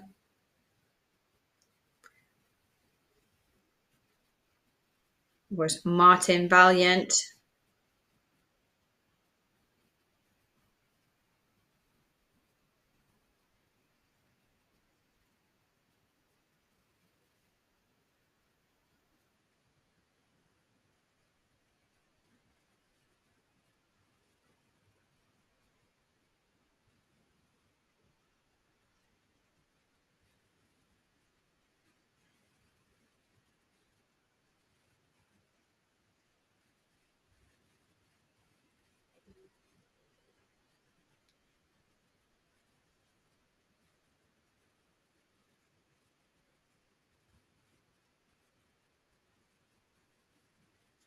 Of course, everything in its own time, and it is also important for the team to know that they have to wait for their time.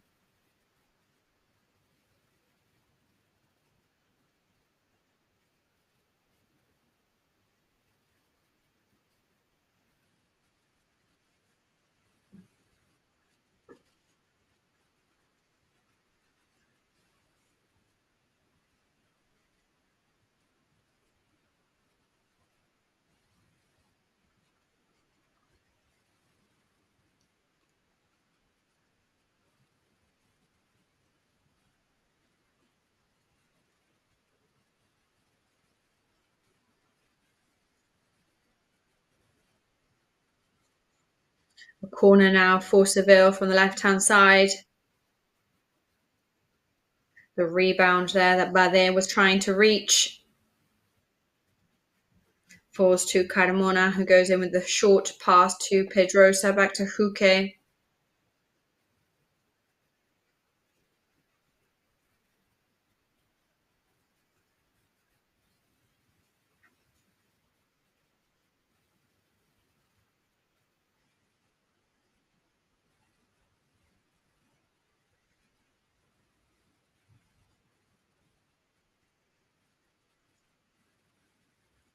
Another corner there for Seville.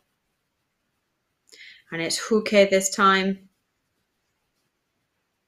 Hits the post once again. Bade is trying to get it now. Back to Leo Roman in goal.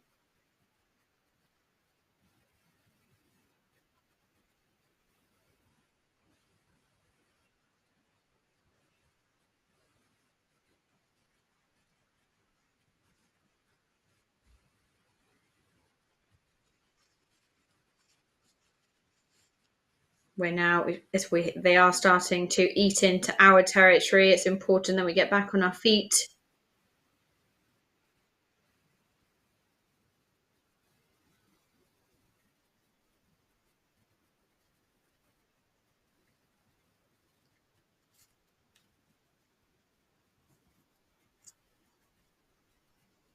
Mojica over to Larin now. Larin makes a mistake. And the fans have started to realise that the team is slightly asleep. The instructions from half-time from Yago Arrasade, taking their time to start to wake up.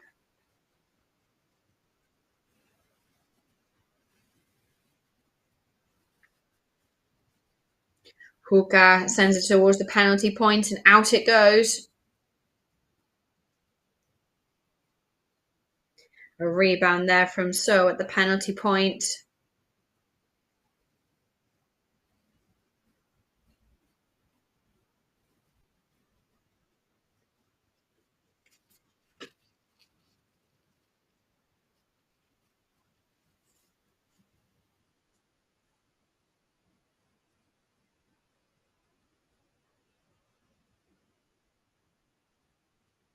And that there was the kind of thing that a striker would not have missed. So we're lucky that that was not actually shot by a striker.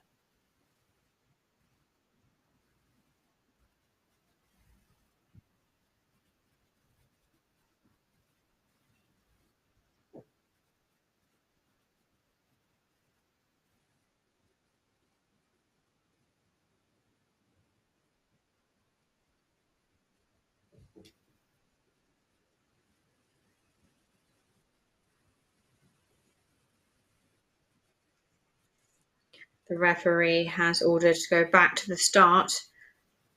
So that's Martin Valiant already trying to help there. Martin Valiant's there with his right foot. Looks back to Leo Roman now. Sends it upwards.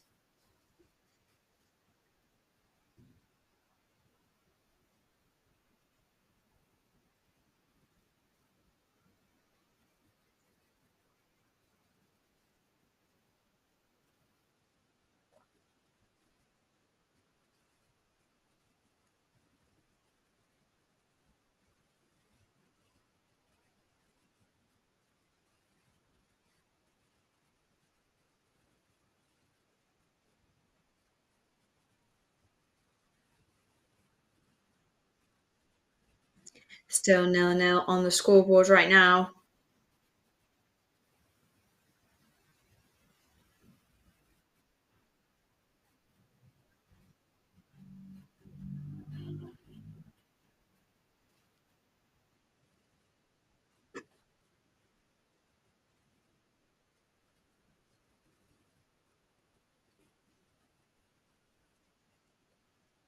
Mojica tries to hit the post there, but it's Vedat Marici who reaches.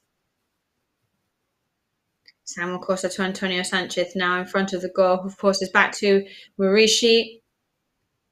Back to Kai Laren, who does well to finish that move there.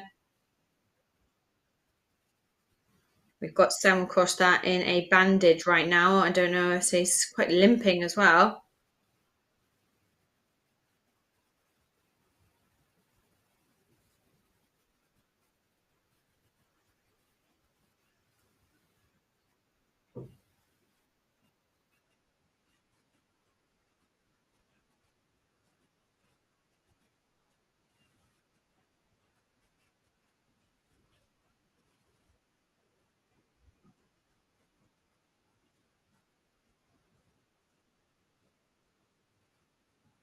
It could be that Samuel Costa has had many, many minutes played now, right at the beginning of the season.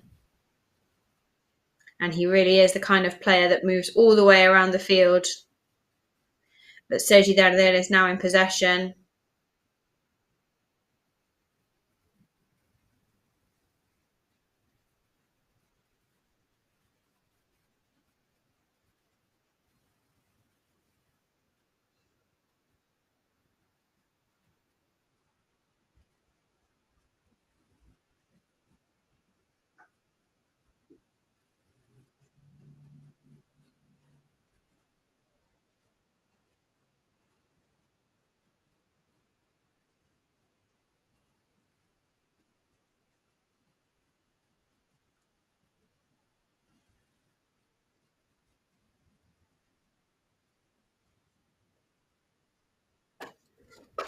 So you can just see Mallorca number 12, Samuel Costa, his dedication there, of course. Well, we thought that was a corner there, but the referee is saying no, it's going back to the start.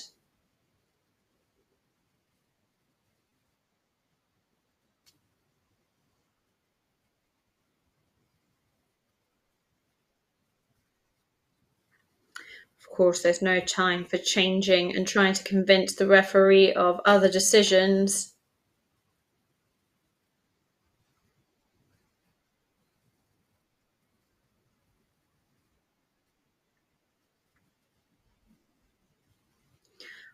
Long ball now for Huque.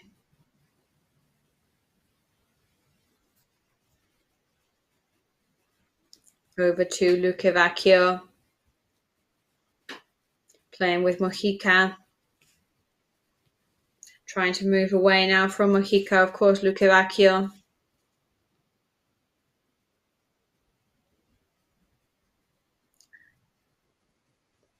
Larin now looking for Vedat Marici, can't quite manage it.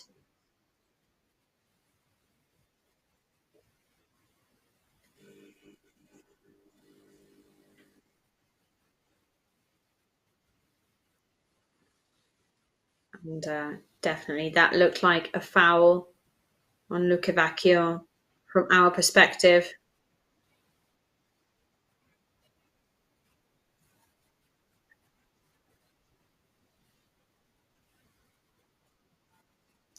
Lucavacchio there, shaking the Mallorca player's hand after that tackle.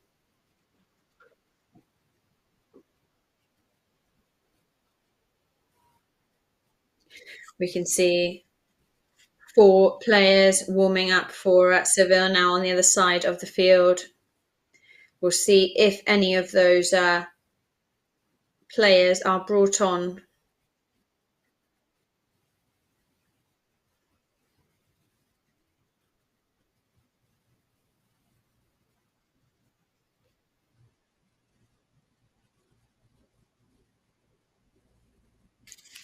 The rebound now favours Seville, and Gulden is in possession over to Bade.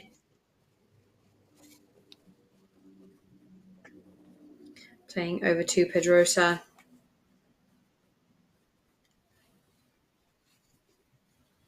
Saul over to Pedrosa.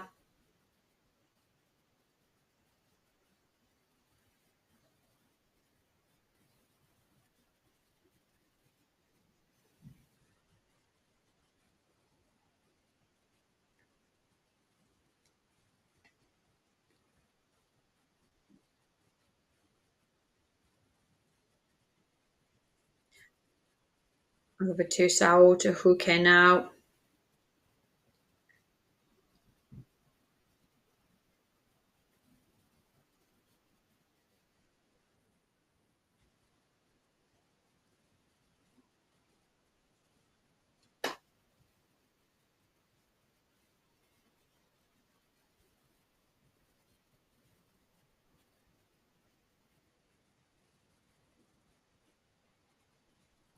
Saul's move there that ends up in a corner. Hits the post. And that is back to the start for Mallorca now.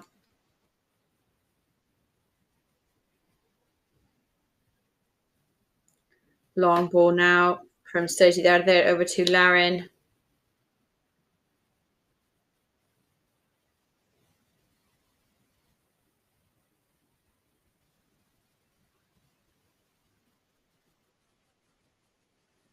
Mojica now still in possession over to Manu Morlanes. Sambi recovers for Seville, but Mallorca recover right away once again.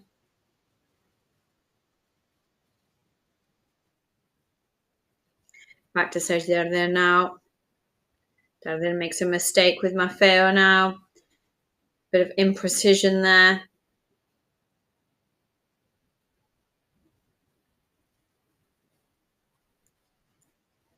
And Iago Barrasate there checking something with Sergi Perez, one of the physical coaches.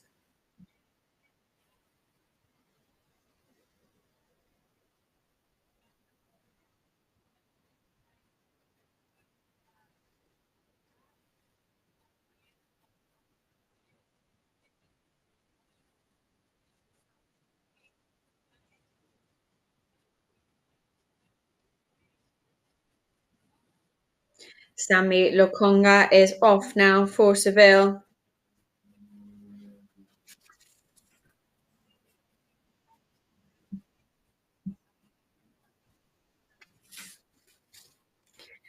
And we've got Juan Lu Sanchez, one of the youth players on the national Spanish team.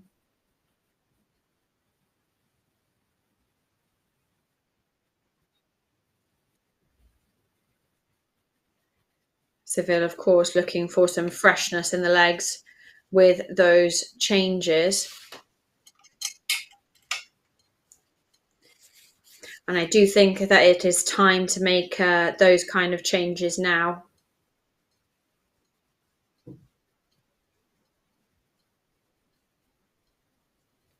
If we've been in the lead, of course, then it's time to make more defensive changes.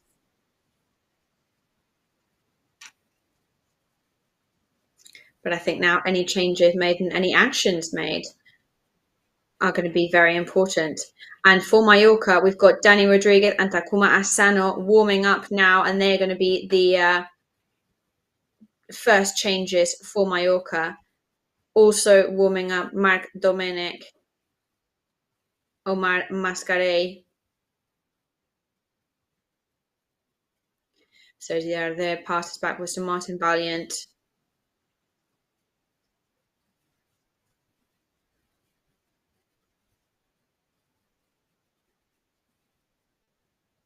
Manu Morlanes now over to Vedat Marishi, and Nylan ends up bringing it back out.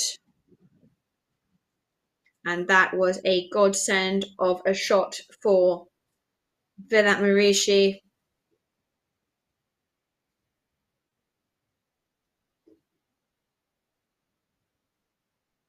And the rebounder was in fact a Seville player. And there's the rebound, and out it goes.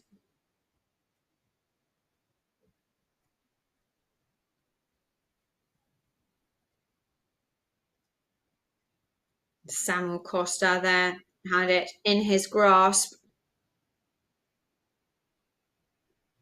Vedat Marishi gets a touch on the ball there. And that was a miss right in front of the goal.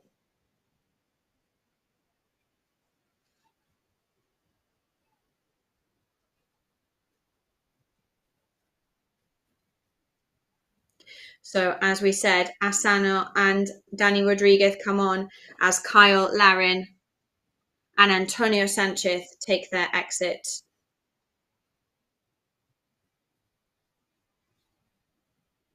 Asano, they're going to be on the left wing.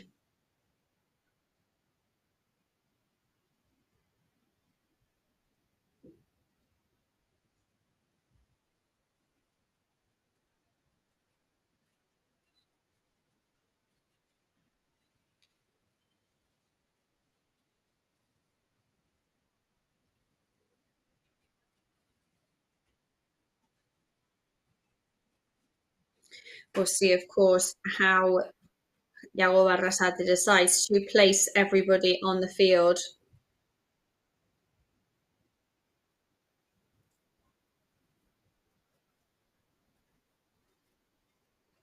And however, these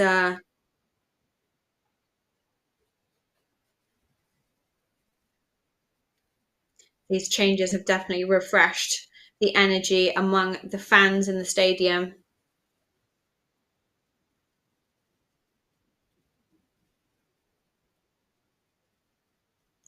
Vedat Marishi now changing the move around, passing over to Asano.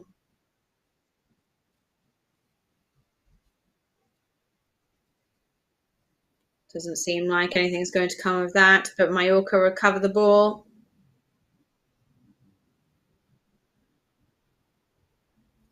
The fans now applauding because they know that Mallorca are refreshed after those changes. They're energized once more.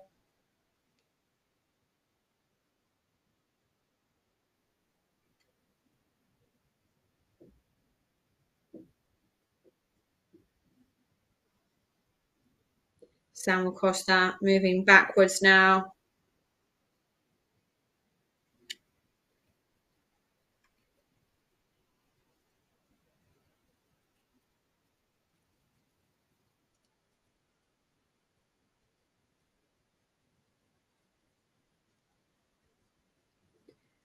Samuel Costa now playing in defence.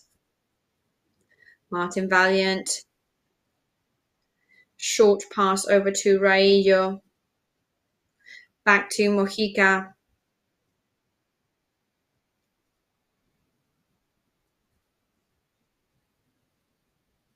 Ends in a foul. Mojica heavily complaining about that foul from Lukavacchio.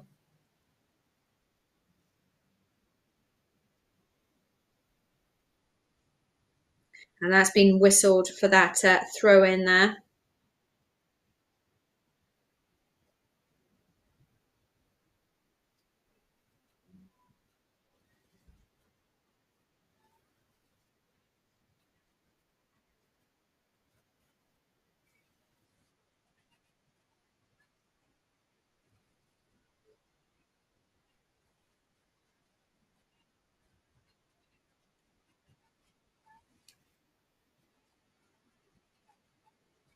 So there could be some more changes coming up for Seville in their defence lines.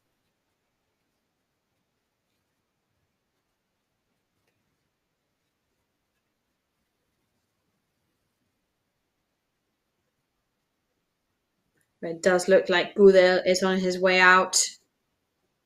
He's taking off his captain's armband and passes it to Jesus Navas. So 2 changes coming up. Damian, tell us. Yes, Lukavacchio is the other change. Jesus Navas comes on in his place. And as we had mentioned, Gudel also exits the pitch because of his injury. And Marcao comes on in his place.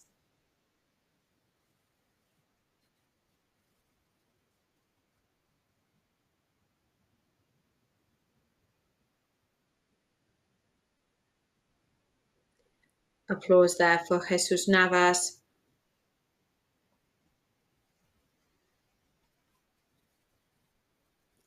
And of course, more than understandable because he is a completely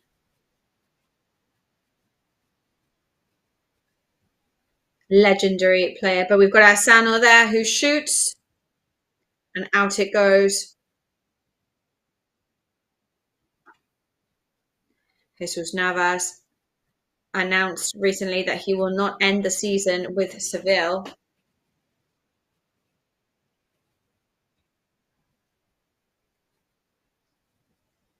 It seems that he will be abandoning the team in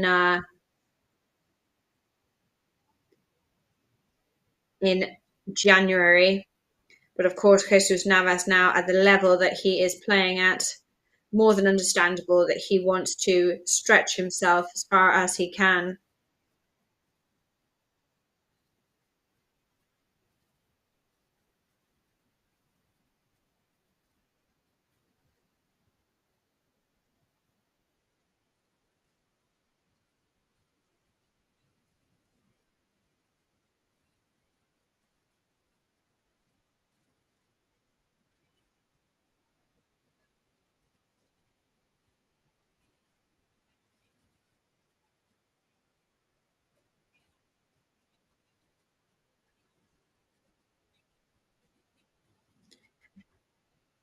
He does have, yes, now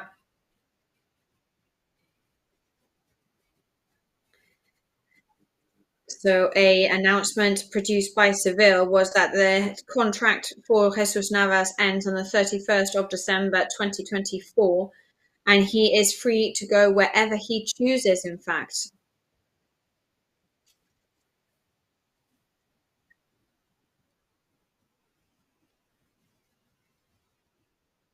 So there you go. That is how it should be as well, that he is able to decide whether he does want to stay or leave. However, anybody would be very, very lucky to have a player such as Jesus Navas, of course.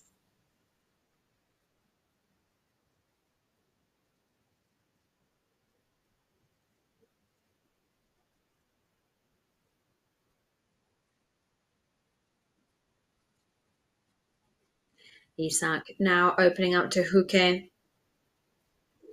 Mallorca recover over to Mauricio, over to Sergi Darder.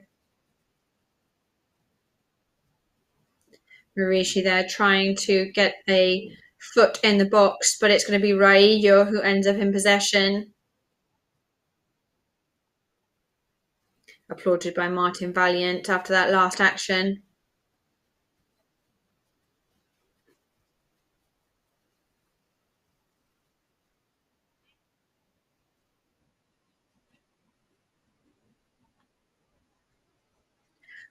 Omar Mascarell comes on, and Manu Morlanes is off. He's done that very quickly, of course. He knows there's no time to lose.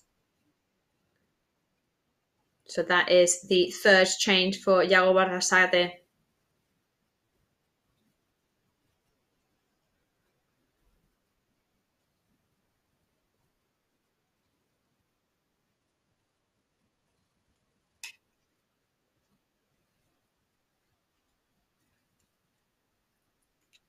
Asano recovers over to Sergi Darder. Sergi Darder to Vedat Marishi, who is with his back turned to the goal.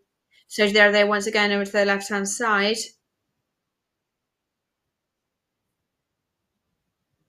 There was a handball there from a Seville player, seen by the referee.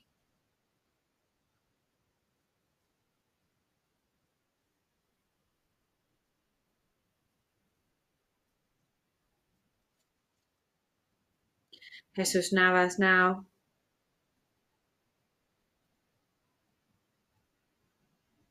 Let's see if the goal can come for us from a free kick today.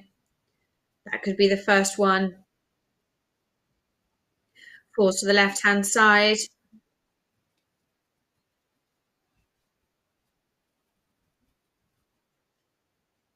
Sergi there now. The ball that goes through the goal-scoring area, and absolutely nobody got a touch on that. Antonio Raillo gutted by that, of course.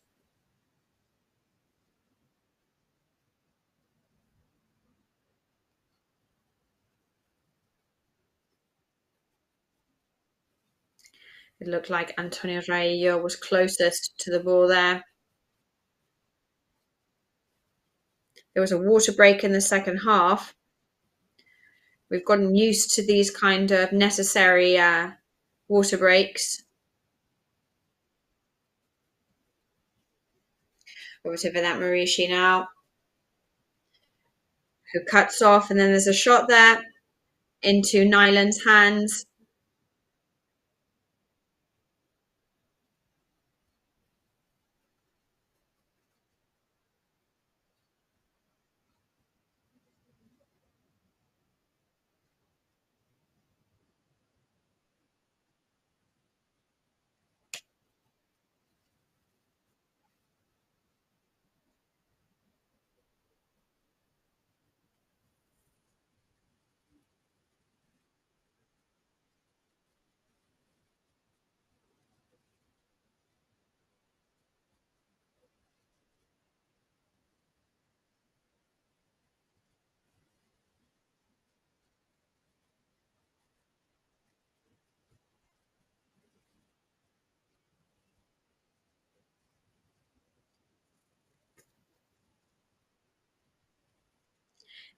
Isaac now, and Saul comes out to receive the ball, sends it down the pitch on a long shot.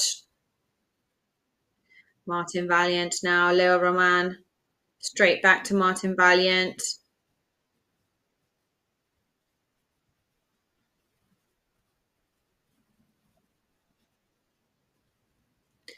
Carmona touches over to Bade. Over to So now. Marcao trying to pass back to Nyland.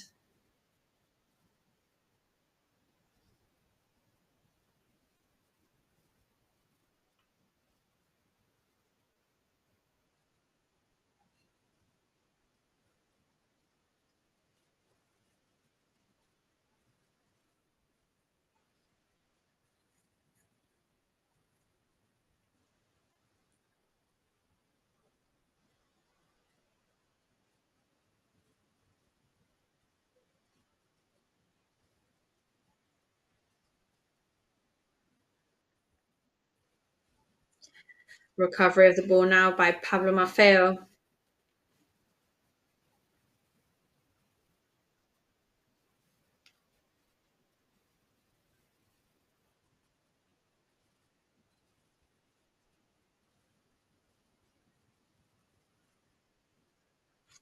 Seville still in possession.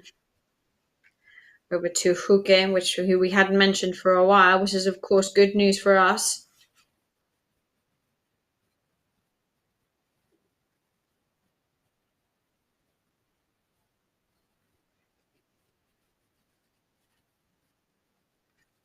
Va there now.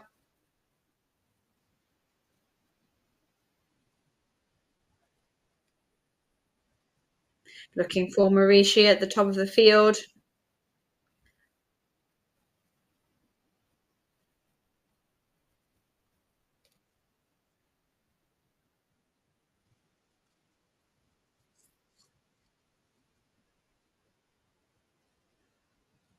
We're coming now from the beginning of the second half where it seemed like Seville were dominating, and now Mallorca trying to scrape back from that.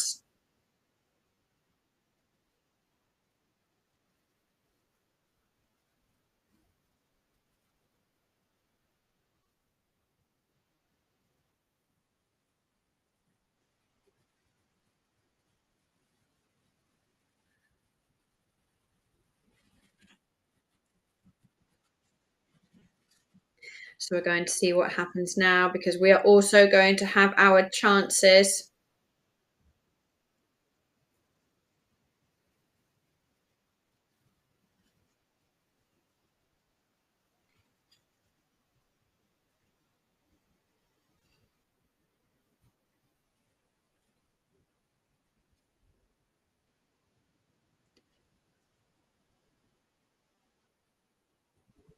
Seville now in defence.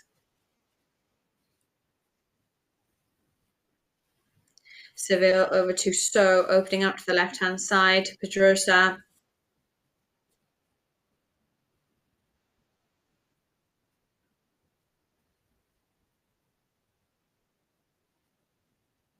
Navas now with a heel. Over to Isaac. Moving away from Navas. Back to Saul now. Jesus Navas, who hits the post. Falls to Mascare and Pablo Maffeo, who ends up bringing the ball out.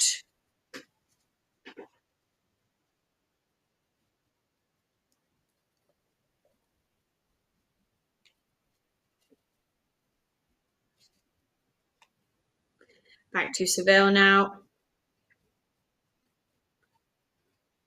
And 3 changes now for Mallorca. Marc Domenic's debut, Abdon Prats, and also we think Jose Copete.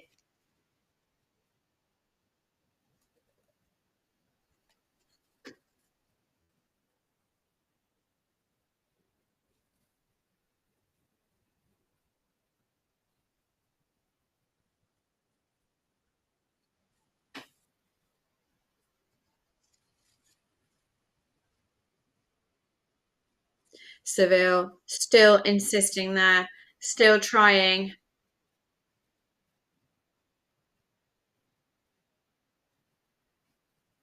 Isaac's shot there, which ends up in nothing.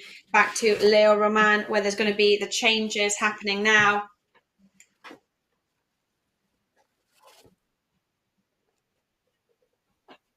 There we go. As we can see, one of the people leaving the pitch is Sergi Darder.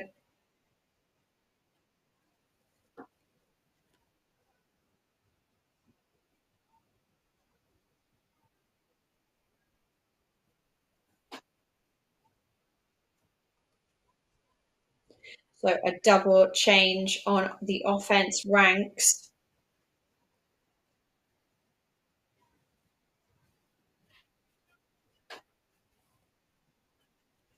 Something that always brings a lot of joy to the fans in the stadium. Abdon Prats.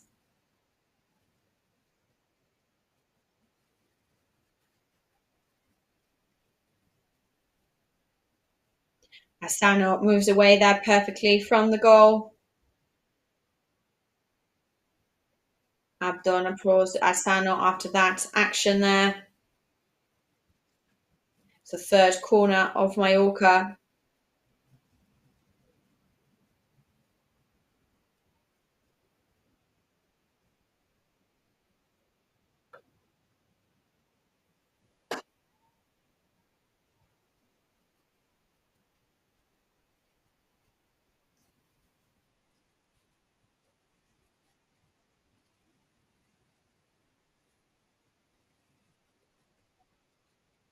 There's a shot there from Mojica, and that looked like that was following a very curious journey there.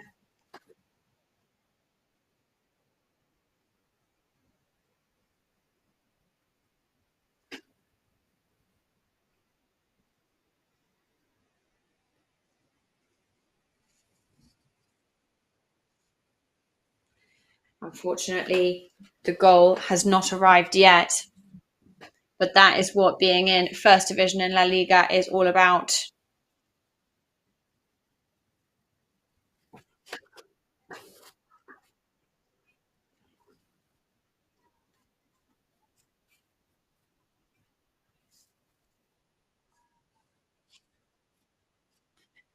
So I wonder what options we can give our fans to vote on the best players of the match. What would you say?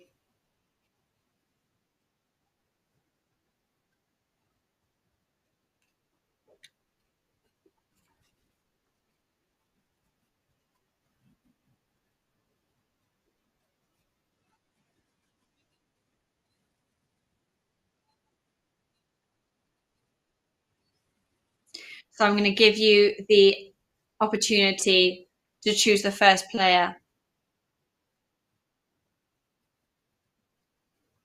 I think my first protagonist of the match would be Sergi Darder.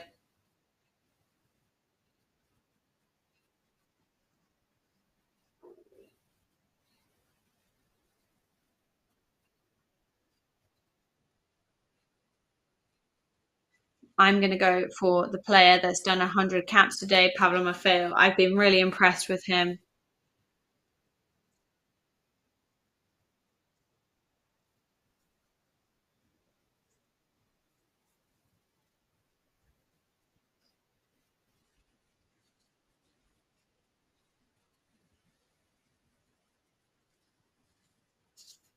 I think Samuel Costa would be up there for me. Mojica has been great, I have to say.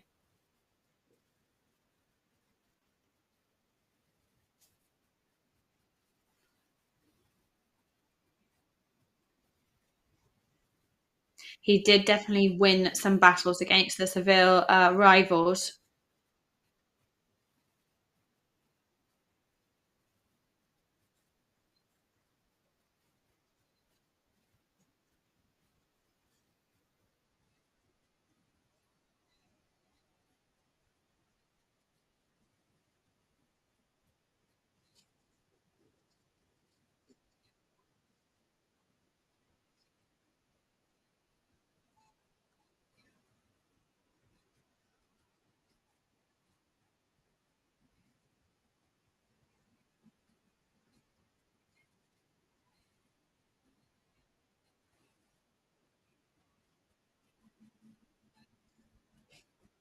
However, if the fans believe that there should be somebody else there that we have missed, then please let us know, and we would love to read all about it.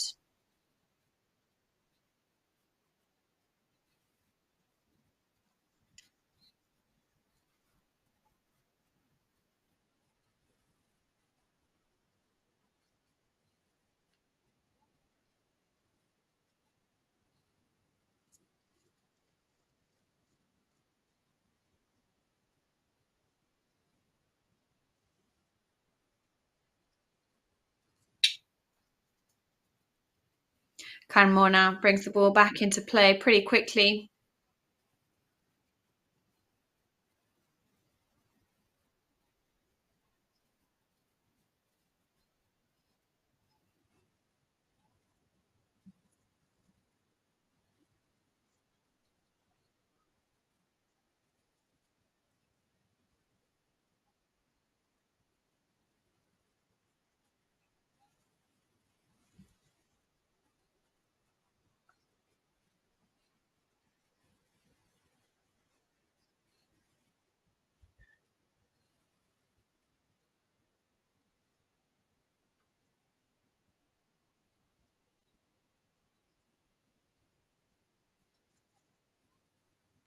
And so gets a yellow card there. And we can't help but think that that has been a long time coming.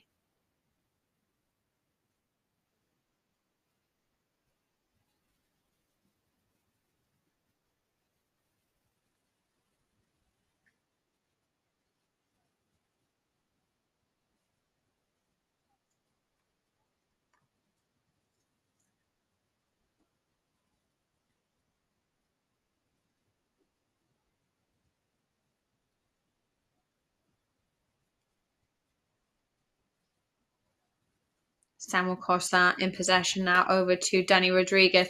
Mojica there in possession as well and keeping in control.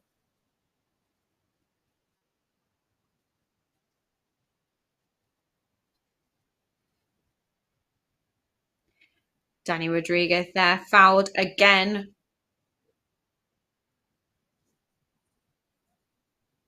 And there's a yellow card for Saul. So that's a red card for Saul now. And I think that's for protesting against the referee. Yeah, because that wasn't an expulsion kind of foul. And Saul wasn't the one of the ones with a yellow card. It was So that had the other yellow card. So, I mean, we can watch it back now. But the loaned player from Atletico Madrid must have had a red card because of all the protesting.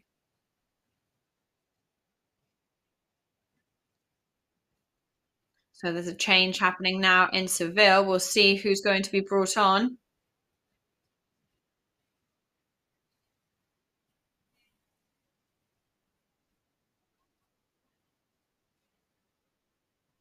Huque is the player exiting the pitch.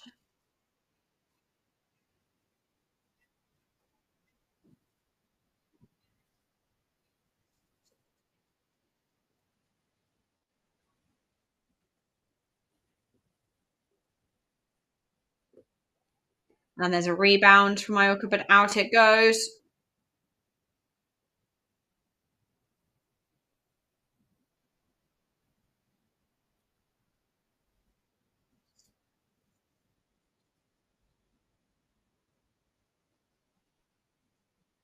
A corner now for Mallorca. We've got to keep faith until the end. And that's a pretty narrow one there from Samuel Costa for Dani Rodriguez.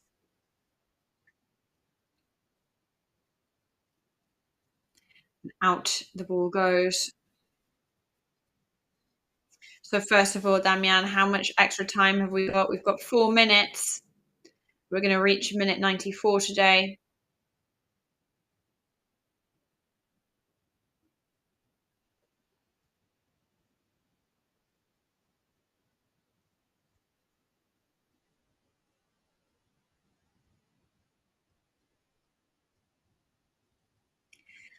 So after protesting against the referee, we've seen a direct red card there. We'll see if after the match we can manage to get some information about whatever was said there between the player and the referee.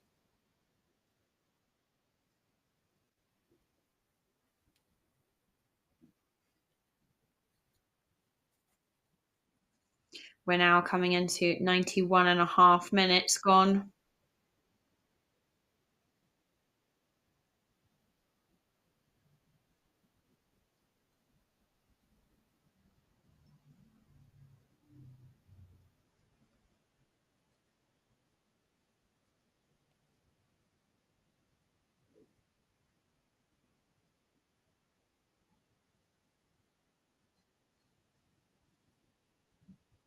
Seville are going to now get the ball back in play.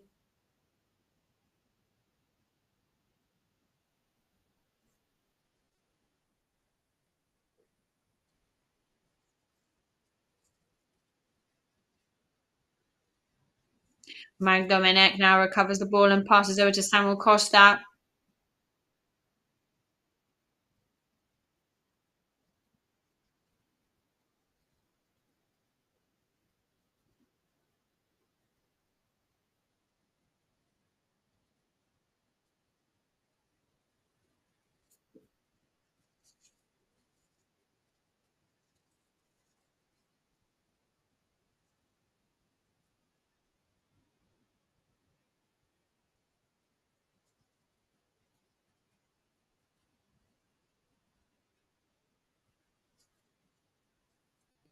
Passing over to Samuel Costa now. Just goes outside of the box because Marc Dominic was just too slow for that ball there.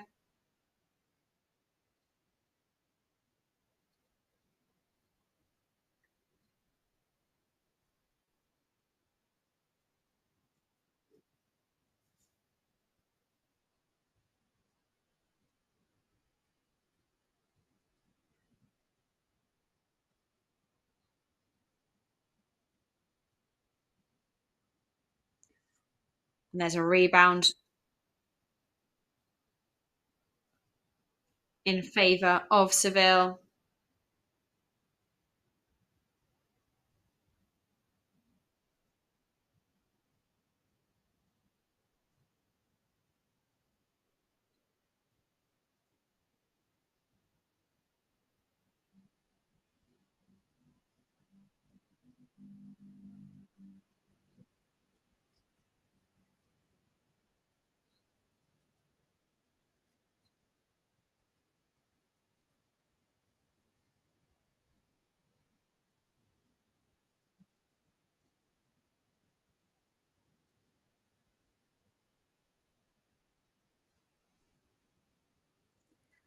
And there goes the final whistle of the match.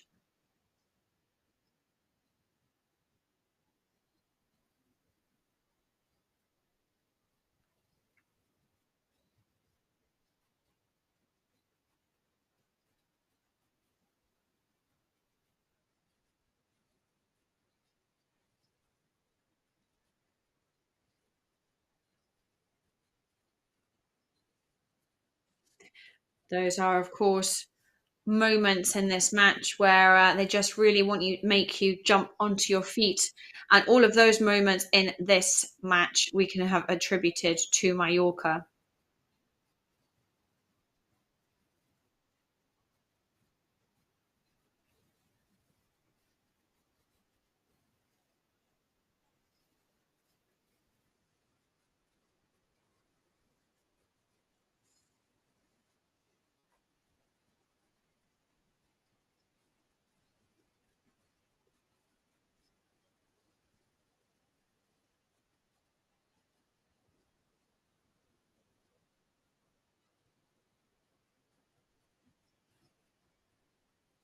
Samuel Costa limps off the field.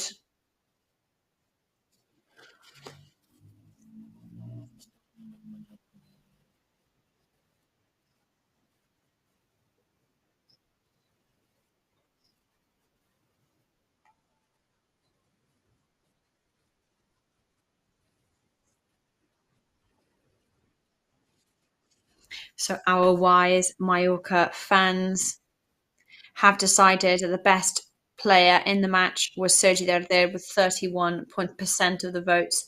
26% goes to Leo Roman, 24% to Pablo Maffeo, and 18% go to Samuel Costa.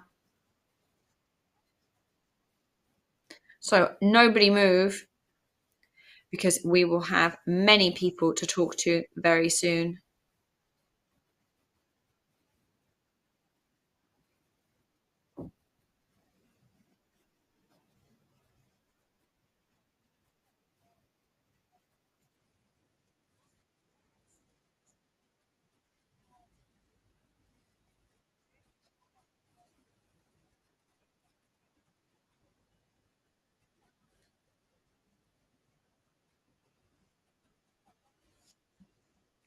And this has been a first half where Mallorca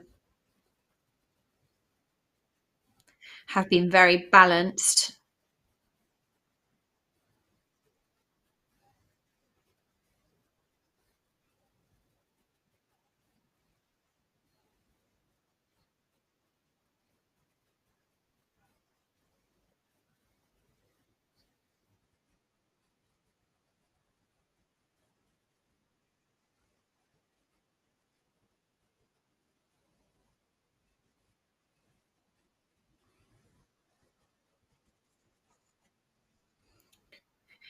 It is, of course, very difficult to remain balanced and neutral in a situation like this, in a match that's so nuanced.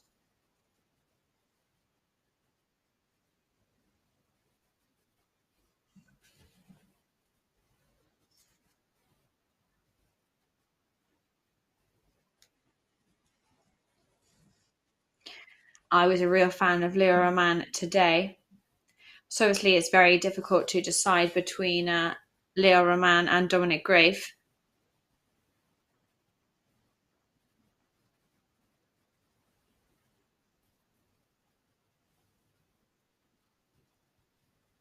I mean, between both of them, I would have to choose the person that's left the goal on nil. When something is so balanced,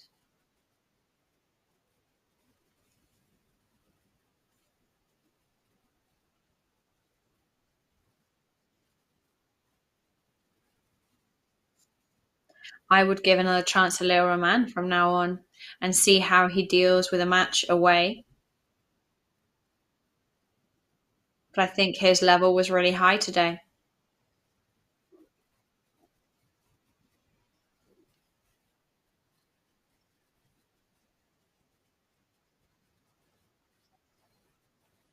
There really were times in this match where we were very close to scoring.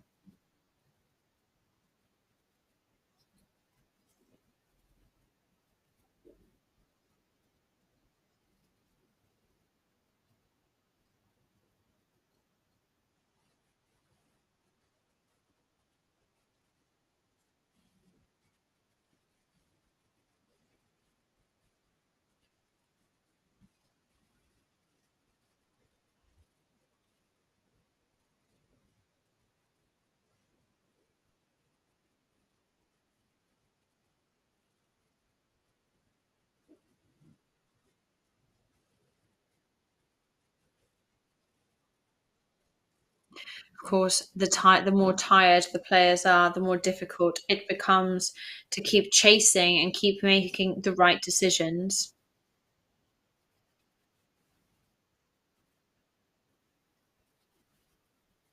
And then you have to hold that moment, of course, which is another challenge in itself.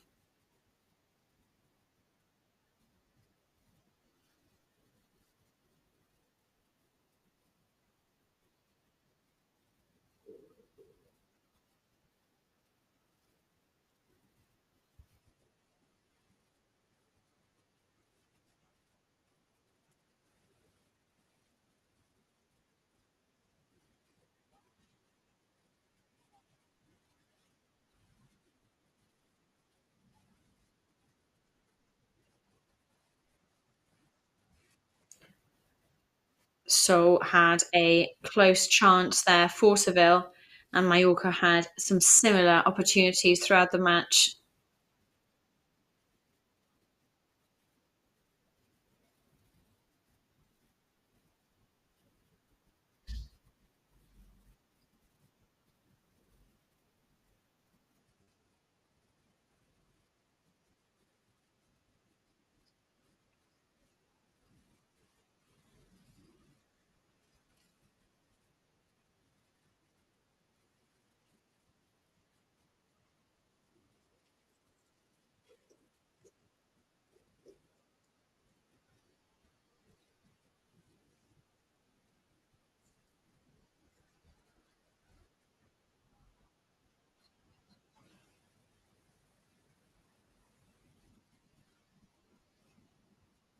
We've got Sergi there here. So, what is the feeling of the team today?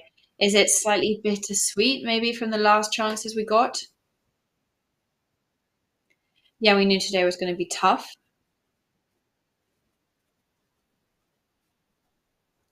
I think we were really close to winning many times in this match. It just wasn't meant to be today, I guess, but we are improving all the time.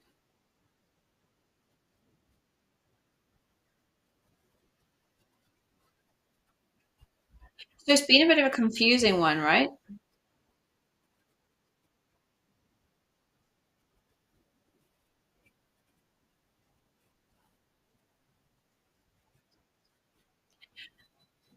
They have, of course, been very, very strong at certain points individually because they have extremely strong players.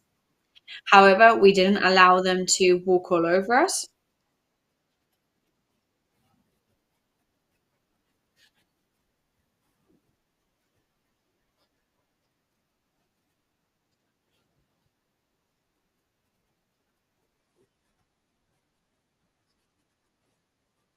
But you do have to be self-critical, but to a certain point. Because, I mean, the journey is long and we can't make it even longer for us.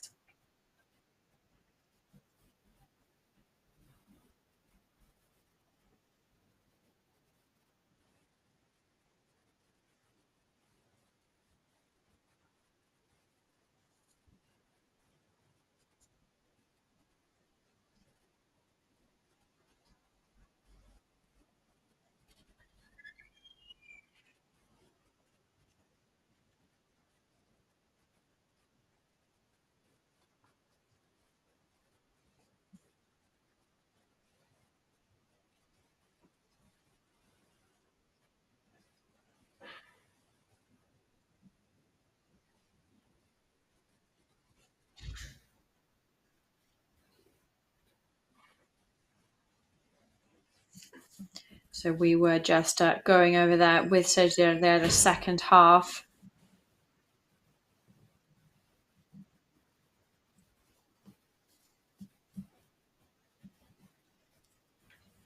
Leo Roman, he was attempted against it from outside the box as well.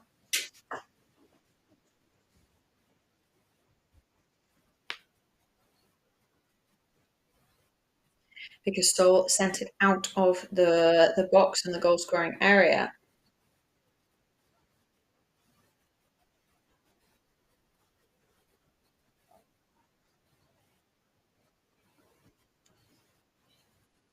So 10 shots in total for Mallorca and 13 for Seville. 4 on target for Mallorca and 7 for Seville. However, the team that created the most danger today, I think, was Mallorca.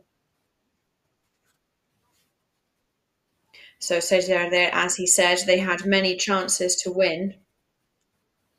They're those kind of shots that just go past you, and then you realize, you think, how can I not have put that back into the back of the net? But those are complicated situations. Because on the TV, it looks like it's like a video game, and the pass is coming straight towards you, and you think, how can they not hit that? But in the moment, with how fast the action is moving on the field and the tension, and I think, Mark Dominic there was up against some of the strongest midfielders. So, you've got the ball and it's coming towards you so quickly and you want to hit it as fast as possible. But it is what it is. That's a situation. He didn't hit it this time, and that's the path to follow.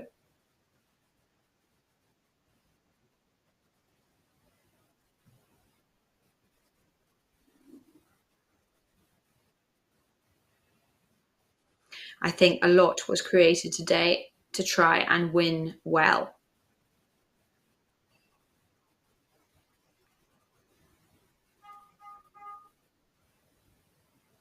All 7. There was 4 of those shots that went on target today. We've got to try and get it up to all 10 of our shots on target, of course.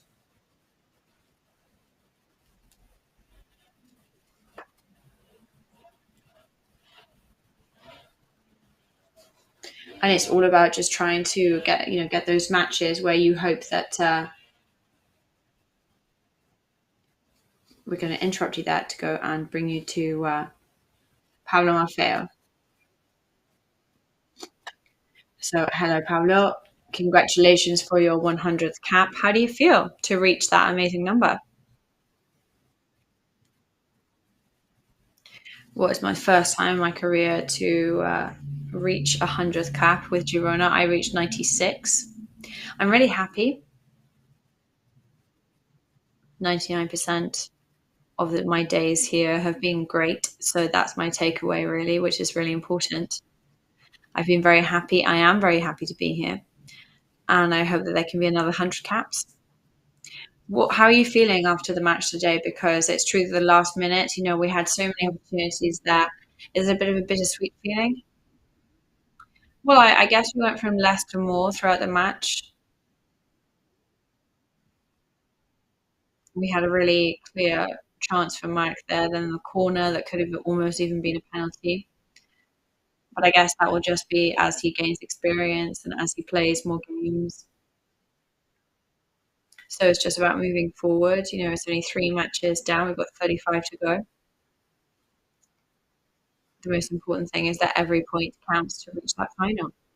On a personal level, Pablo, you've had 3 starters and 3 possible matches. Well, I'm feeling really good. I said in an interview with my friend Gerard the other day, I've kind of changed the vibe for this season. I'm really happy. I've spoken to my teammates and my people and the coach.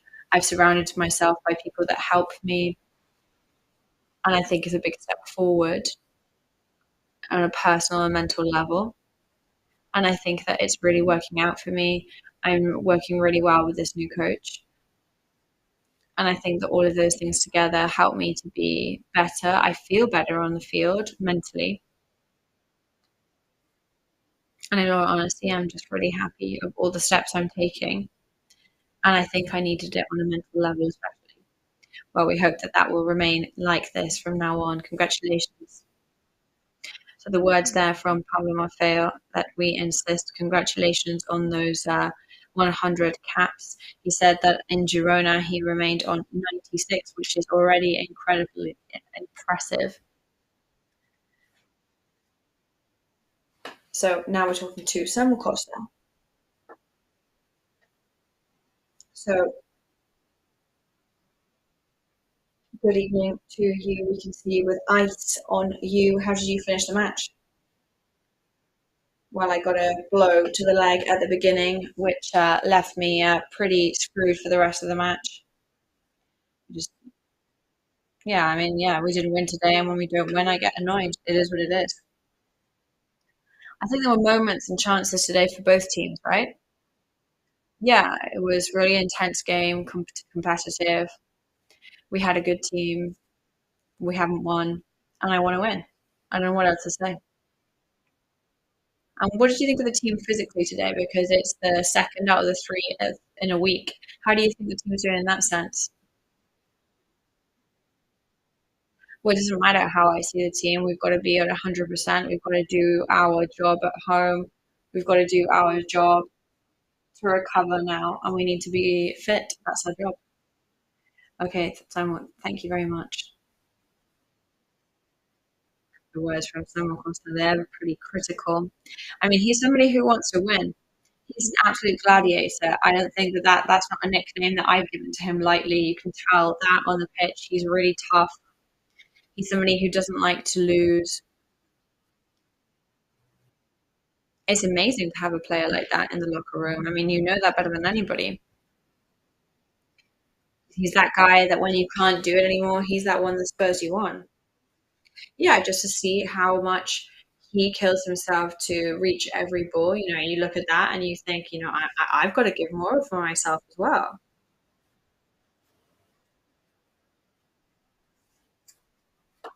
He's one of those players that really kind of joins the team without, yeah, and it's infectious, isn't it?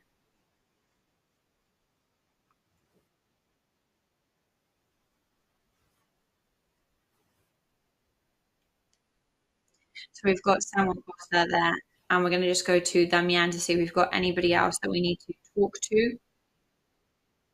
Yes, well, we'll be talking to Carl Warasate too before we go to the press conference, where, of course, their interviews will be much longer. So we will do a quick question with him very shortly.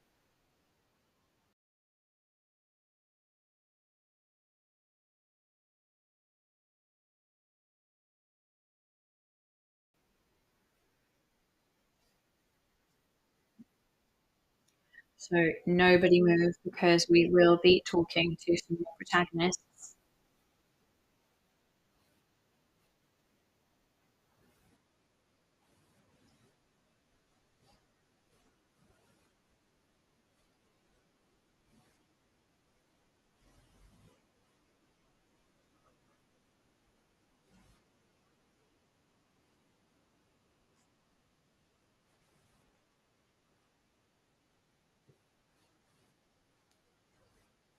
I do think that Iago Arrasate's Mallorca squad is adapting very well and very quickly.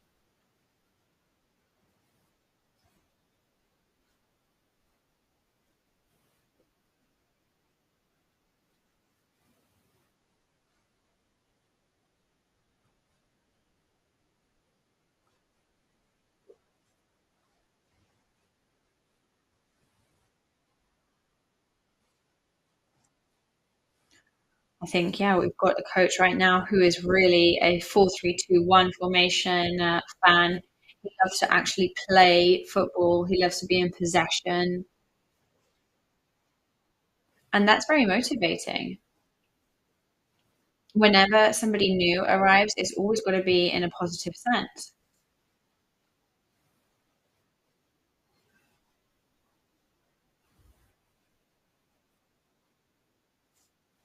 And it's really important as well for a coach to have that capacity to explain as well what they want to do.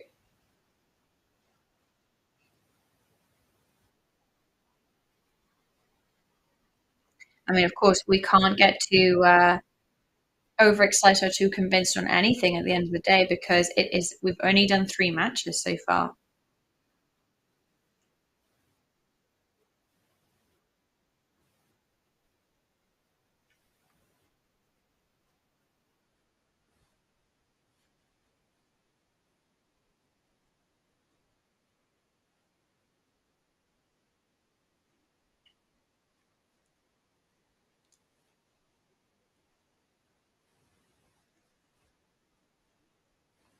And at the end of the day, it says it all when you see that this is a midweek match and we've got a full house here in the stadium because people are enjoying what they're seeing.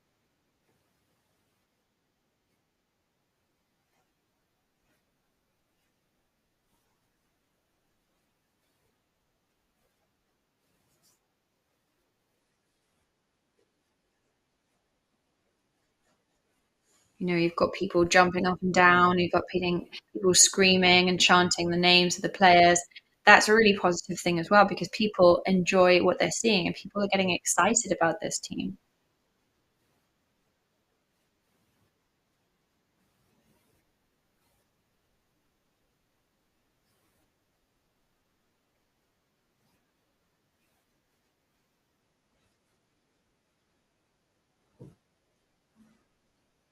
And as you just said, yes, James, it's a very long season and we have only just begun on it. So it is way too early to make any rash judgments.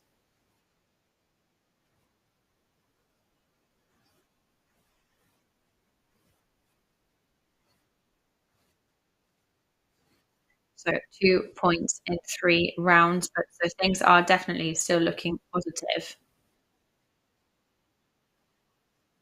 So we have been playing some really high intensity matches.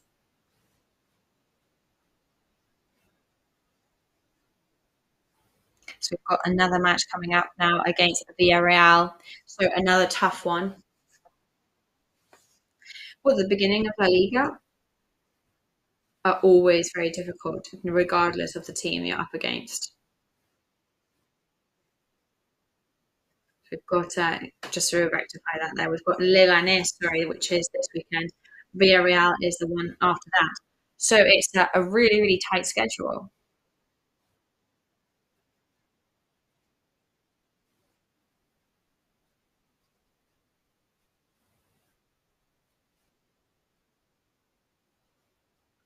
So Villarreal, of course, they're already on the points of a victory there.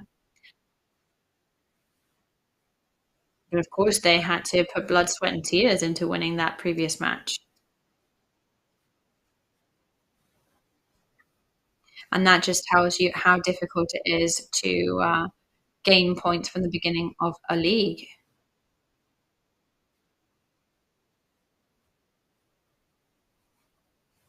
Mallorca there created some really tough chances.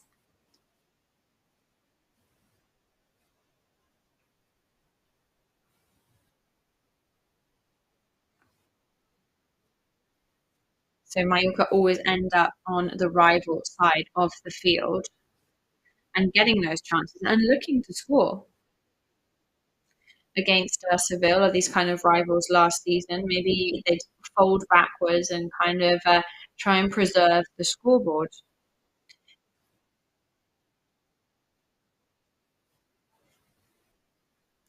Today, for example, we had that Sam Costa chance header, that Mark Dominic chance. There were definitely many, many times that we could have taken the match today.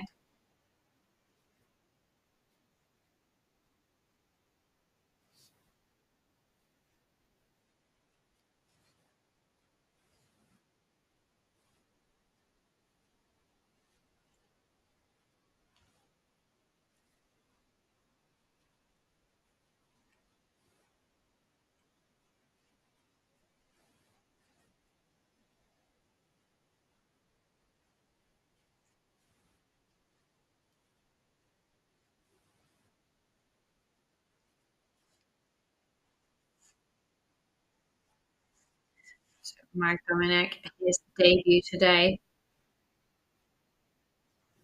I don't think we realized how big this was for him, actually. So thank you as well to our team there for these images of Mark Dominic. Probably will go down in history. At least he will be definitely very important for his life, his debut there next to Abdon Pras. You know, just a couple of months ago, he was in his San Fran local team. So thank you to the team for capturing that there.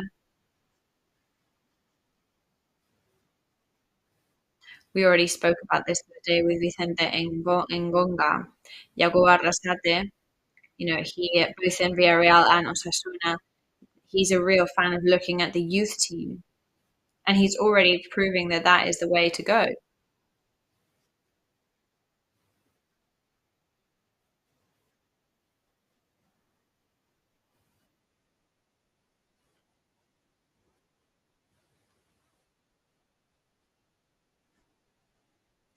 The debut and the preseason was fantastic because he's on the same amount of goals as Mauricio, which is really not an easy thing to do.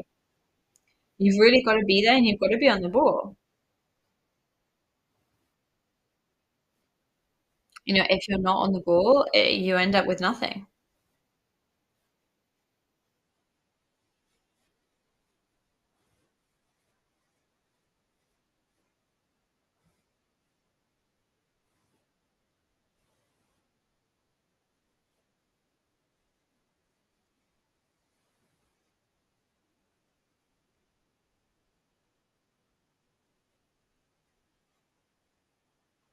You know, right now, I think one good move from Mark Dominic, and we'll be talking about him non-stop for the next couple of weeks. You know, my debut as well, I got there was a I could have scored, and I ended up shooting with my right foot, and then the ball was stolen off me. Yeah, I could have scored, and I didn't. That makes you also think a lot about your next move, and you know, I thought about it nonstop for 3 days.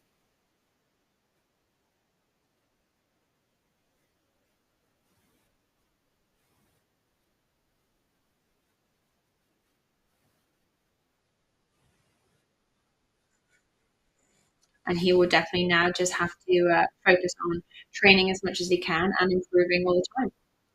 Yes, well, now we are with Yago Arrasate here. So, what's your feeling of the match after today? Well, I thought it was really balanced, different phases, especially because the way it ends with that feeling of we could have probably won, or we've got to now settle for the point and continue. Hopefully, with a positive result on Saturday, that would give us a better impression.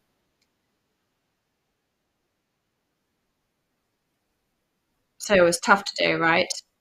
Yeah, exactly. I think we started pretty well, but then they were better than us.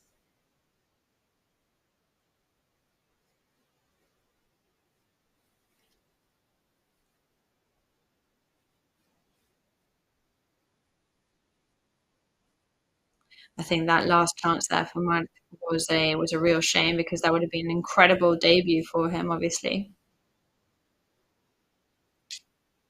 The best thing is that obviously they do not settle for a draw. They didn't against Real Madrid and they weren't against Seville either, two great teams. Yeah, I mean, we've drawn so far both matches at home, but we've tried to win them.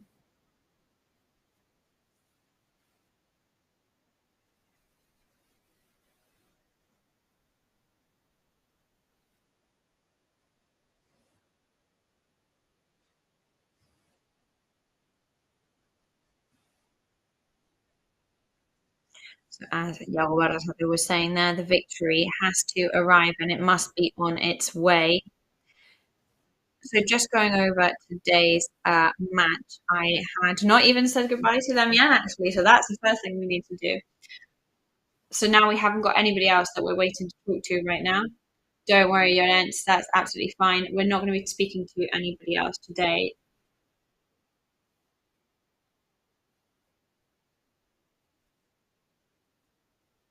So we are now going to say goodbye from the locker room here in Somosh.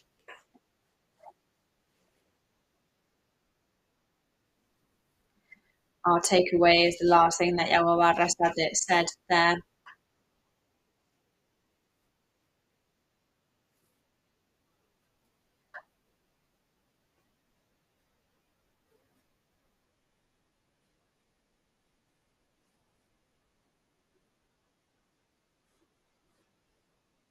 So we hope that that first victory arrives on Saturday against Leganés, the first one of the season. Well, thank you very much there to Damian for those words, and we'll see you on Saturday. Thank you for your work. We are waiting now for the coaches' press conference.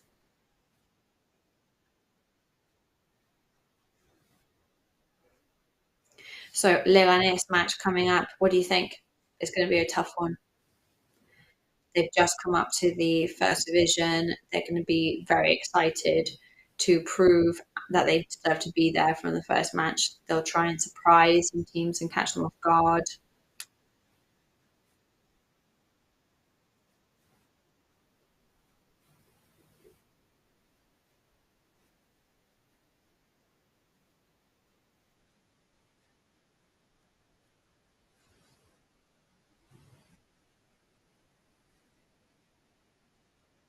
I think it's all about them keeping that order when they're defending.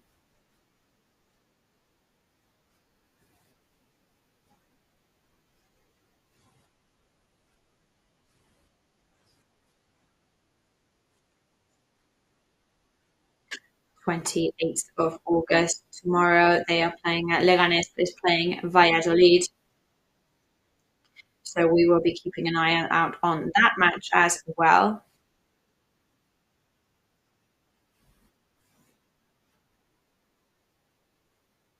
Because sometimes it all depends on what you did in the previous match, really.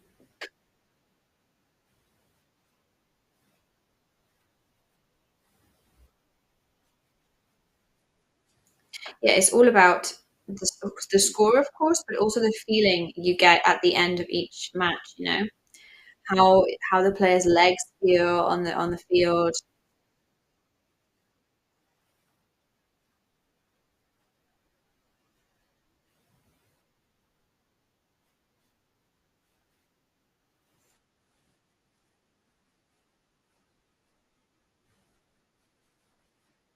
I think from there you can start to plan the kind of match that you would like to achieve.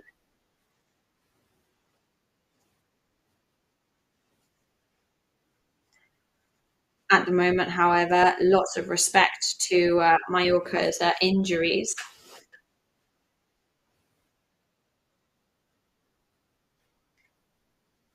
Because at this time last season we had Raillo and a lot of players pretty injured. So at the moment, and we can touch wood on that, it seems like there are many players that are holding out at the moment.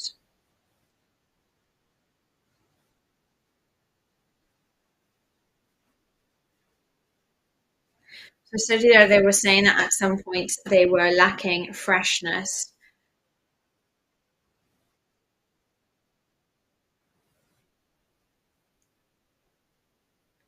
But Yago Barrasate went for the same defence as he has done in the previous matches. So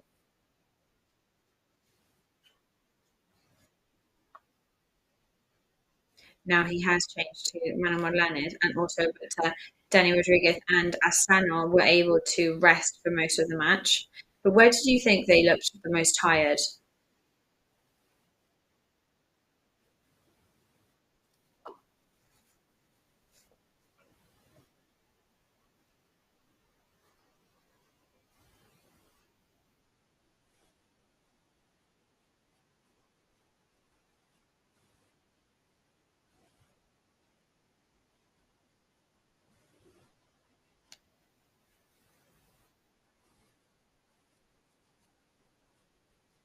I think the both players that were changed first off was because of that physical exhaustion.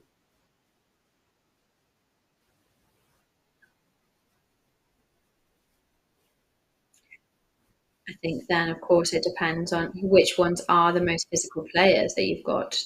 Sam Costa is undoubtedly more physical than Morlanes. and you know which are the players that are going to hold out for 90 minutes.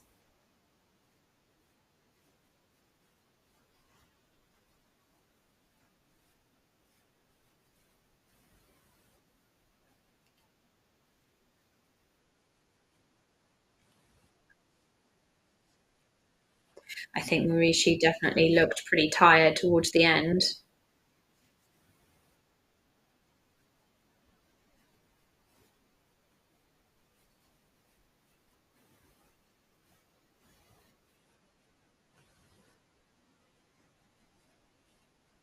It's also very important to know how to recover.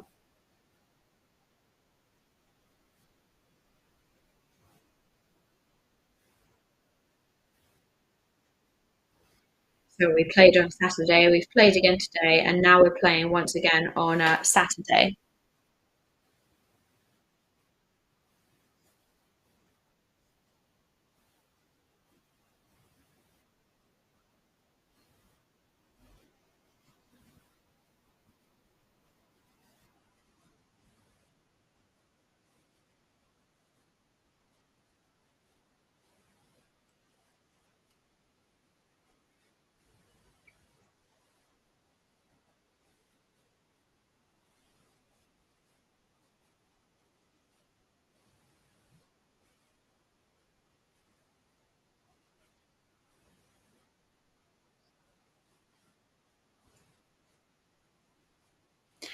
At the end of the day, that is what the pre-season is for.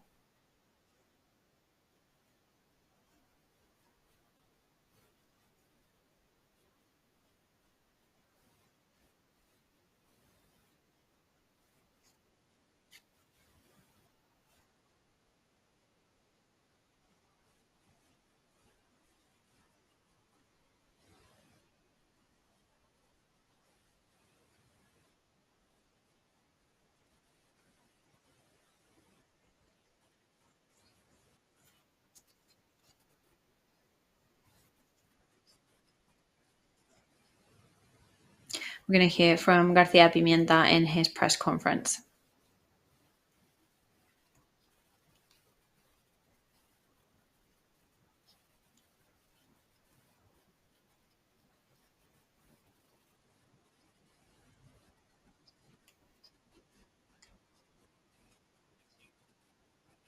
So what changes have you seen today with regards to the first two matches of the season?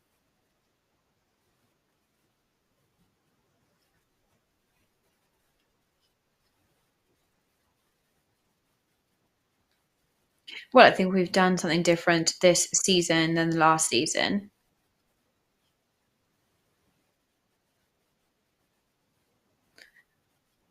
I think when you play a decent match like the one against Las Palmas or Villarreal, you know, if you make big mistakes in first division, then you're heavily punished for you. You've got to be switched on for the whole match. We've seen how a rebound from Juan Lu can fall to the rival team and create a really big problem. We've got to play very vertically now and really reach from the other side.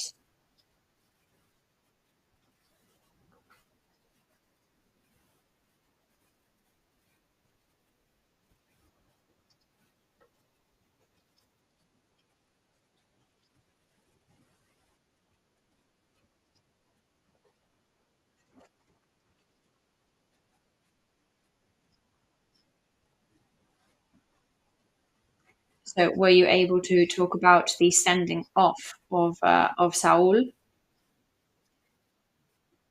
Well, I think he protested against the referee in a pretty heated way, and he's a very polite person.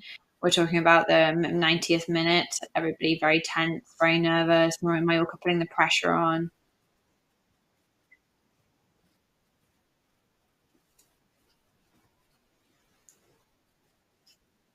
I think for somebody to be sent off, it should be something a bit more serious. So that's the feeling that I get anyway.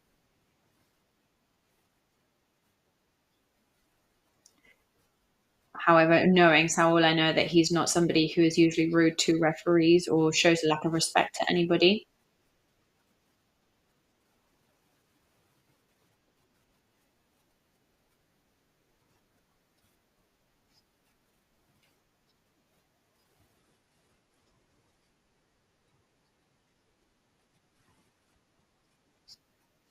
What was the main problem that Mallorca had today? What created the biggest problem to you today? Well, Mallorca is a team that can definitely play long and play short. Players like Morlanes, Samu Costa, Sergi Darder, Omar Mascaré as well. If you don't put the pressure on them, they can really bring the play over to them.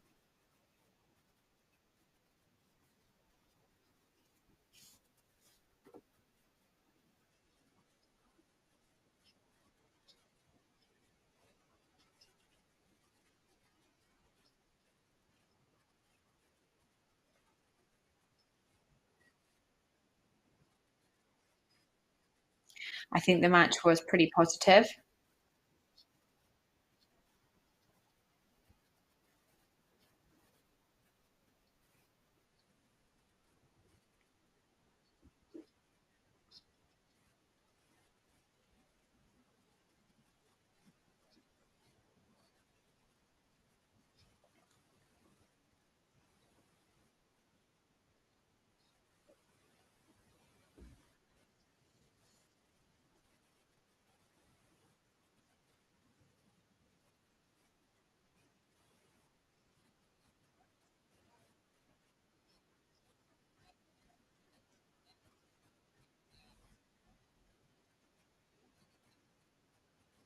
So we're also going to watch Jawa Arrasate's press conference, which he's due very, very soon.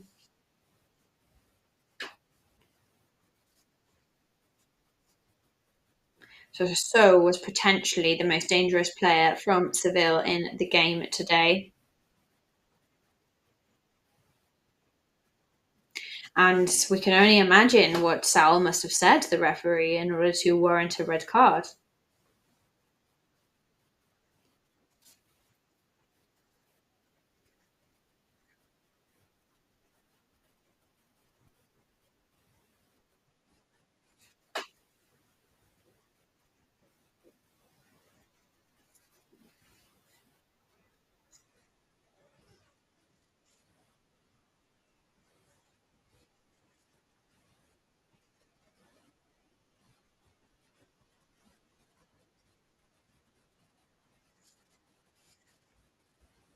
So what do you think about the new rule that only the captain can protest against the referee?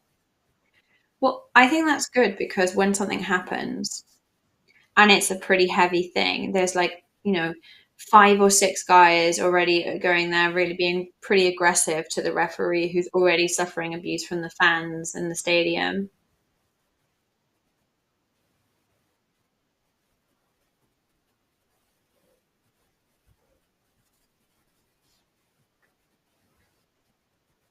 I think is if the captain is the one that has to go and say have a couple of words.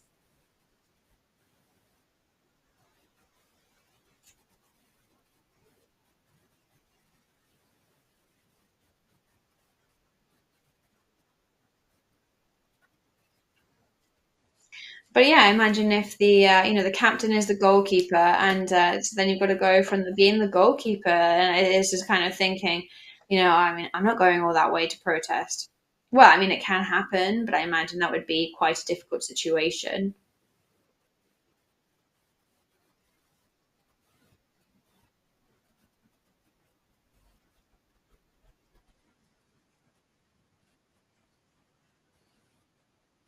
So thank you very much, James, for being here with us tonight. And we hope to see you very, very soon. We're going to go to Jagoba Arrasate's press conference.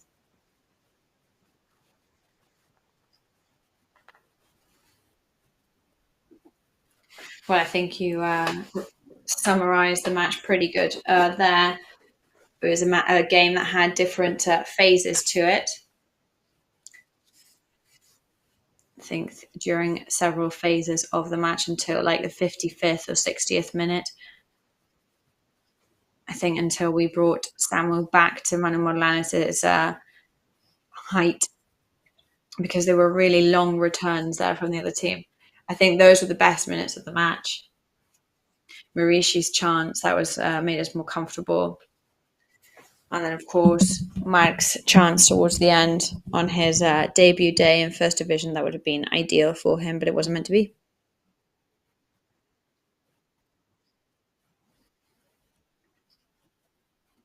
So I would like to just insist there on Mark, Dominic. You said it would have been ideal, it would have been a dream, but he missed a very clear decision there that could have decided the match. What does a coach do in that? So, do you focus on that, or do you give him some air to breathe?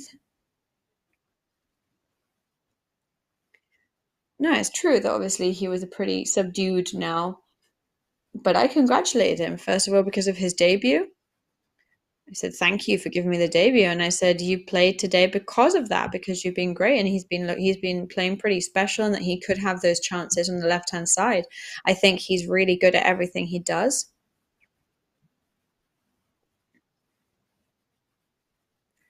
We've got to take it slow with Mark. He's I think we've got a pretty potential striker. Paco Munoz for Onda Cero. So not long now until the end of the market, people are starting to speculate. Don't you think you mean you need a winger and a midfielder? Well, there you go. That you're the people to give your opinions on that. It's true there's only 3 days left, but it's kind of what I said yesterday. We played on Saturday. We played again today. I've got to analyze today's match and focus on Leganés. So the sporting delegates are focusing on that right now. We've all along the same wavelength. So I guess before Friday, we'll have some news. We know, what positions we're looking for. I'm not going to get too far into that right now. And it's all about trying to bring the best performances about the players I already have. But it's always subject to potential changes. So what is Mallorca missing for the recognizable Mallorca that you want to see in every match, especially at home where the team should kind of take a step forward? Yeah, I agree with you. I think what we saw in the second half, a bit more fluidity, pushing the rival back. They really struggled in those minutes. I think in the first half we had a good idea, but on the technical level we weren't so good. We were a bit slightly sloppy. There were certain simple situations where we didn't give the best impression.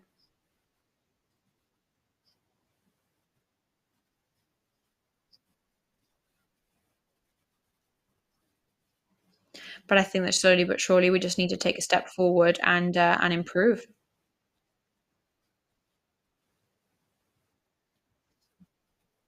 Were you expecting the reaction for Larin from the fans? Well, I'm happy with Kyle, but we also have to. But I wasn't happy with certain things he did today. It wasn't easy for him today either. But I guess that we have to also respect the opinion and the reactions of the fans. But it's my job as coach to get the best out of a player like Kyle. So Grave was good as a goalkeeper. Leo was good as a goalkeeper. So it's a tough problem to have, right? What are you going to do? Swap them around? Well, it's working pretty well so far. I think I'm not going to look for a problem where there isn't one. I've got two fantastic goalkeepers, and Pichu Cuellar is also helping us a lot and really putting the pressure on there. But in my last seasons, that's what I've always done. I have no problem with swapping goalkeepers around. Dominic Grave now has done two games. I can only bring one goalkeeper on. So it depends on what I can see, what I think about for each match. I think we're definitely probably pretty covered in the goalkeeping department. You said the other day that you didn't like how the team gathers around Mauricio. What did you think of the team's ecosystem today? Just repeating the question there.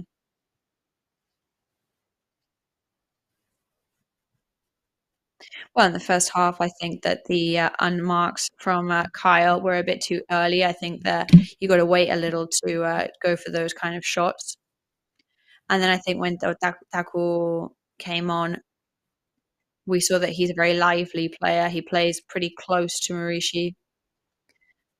On a defense level, we need everybody to work and move around. I think more than the idea that we have with the ball, we also need to attack closer to Maurici because at the end of the day, he's always doing a 2 against 1, so it's really hard for him, and I think that we have players that could take advantage of Muri's situation to be deeper. That was one of those players. Kyle could be another one of those players, and so can Abdon, which apart from those minutes the other day, they haven't been playing together.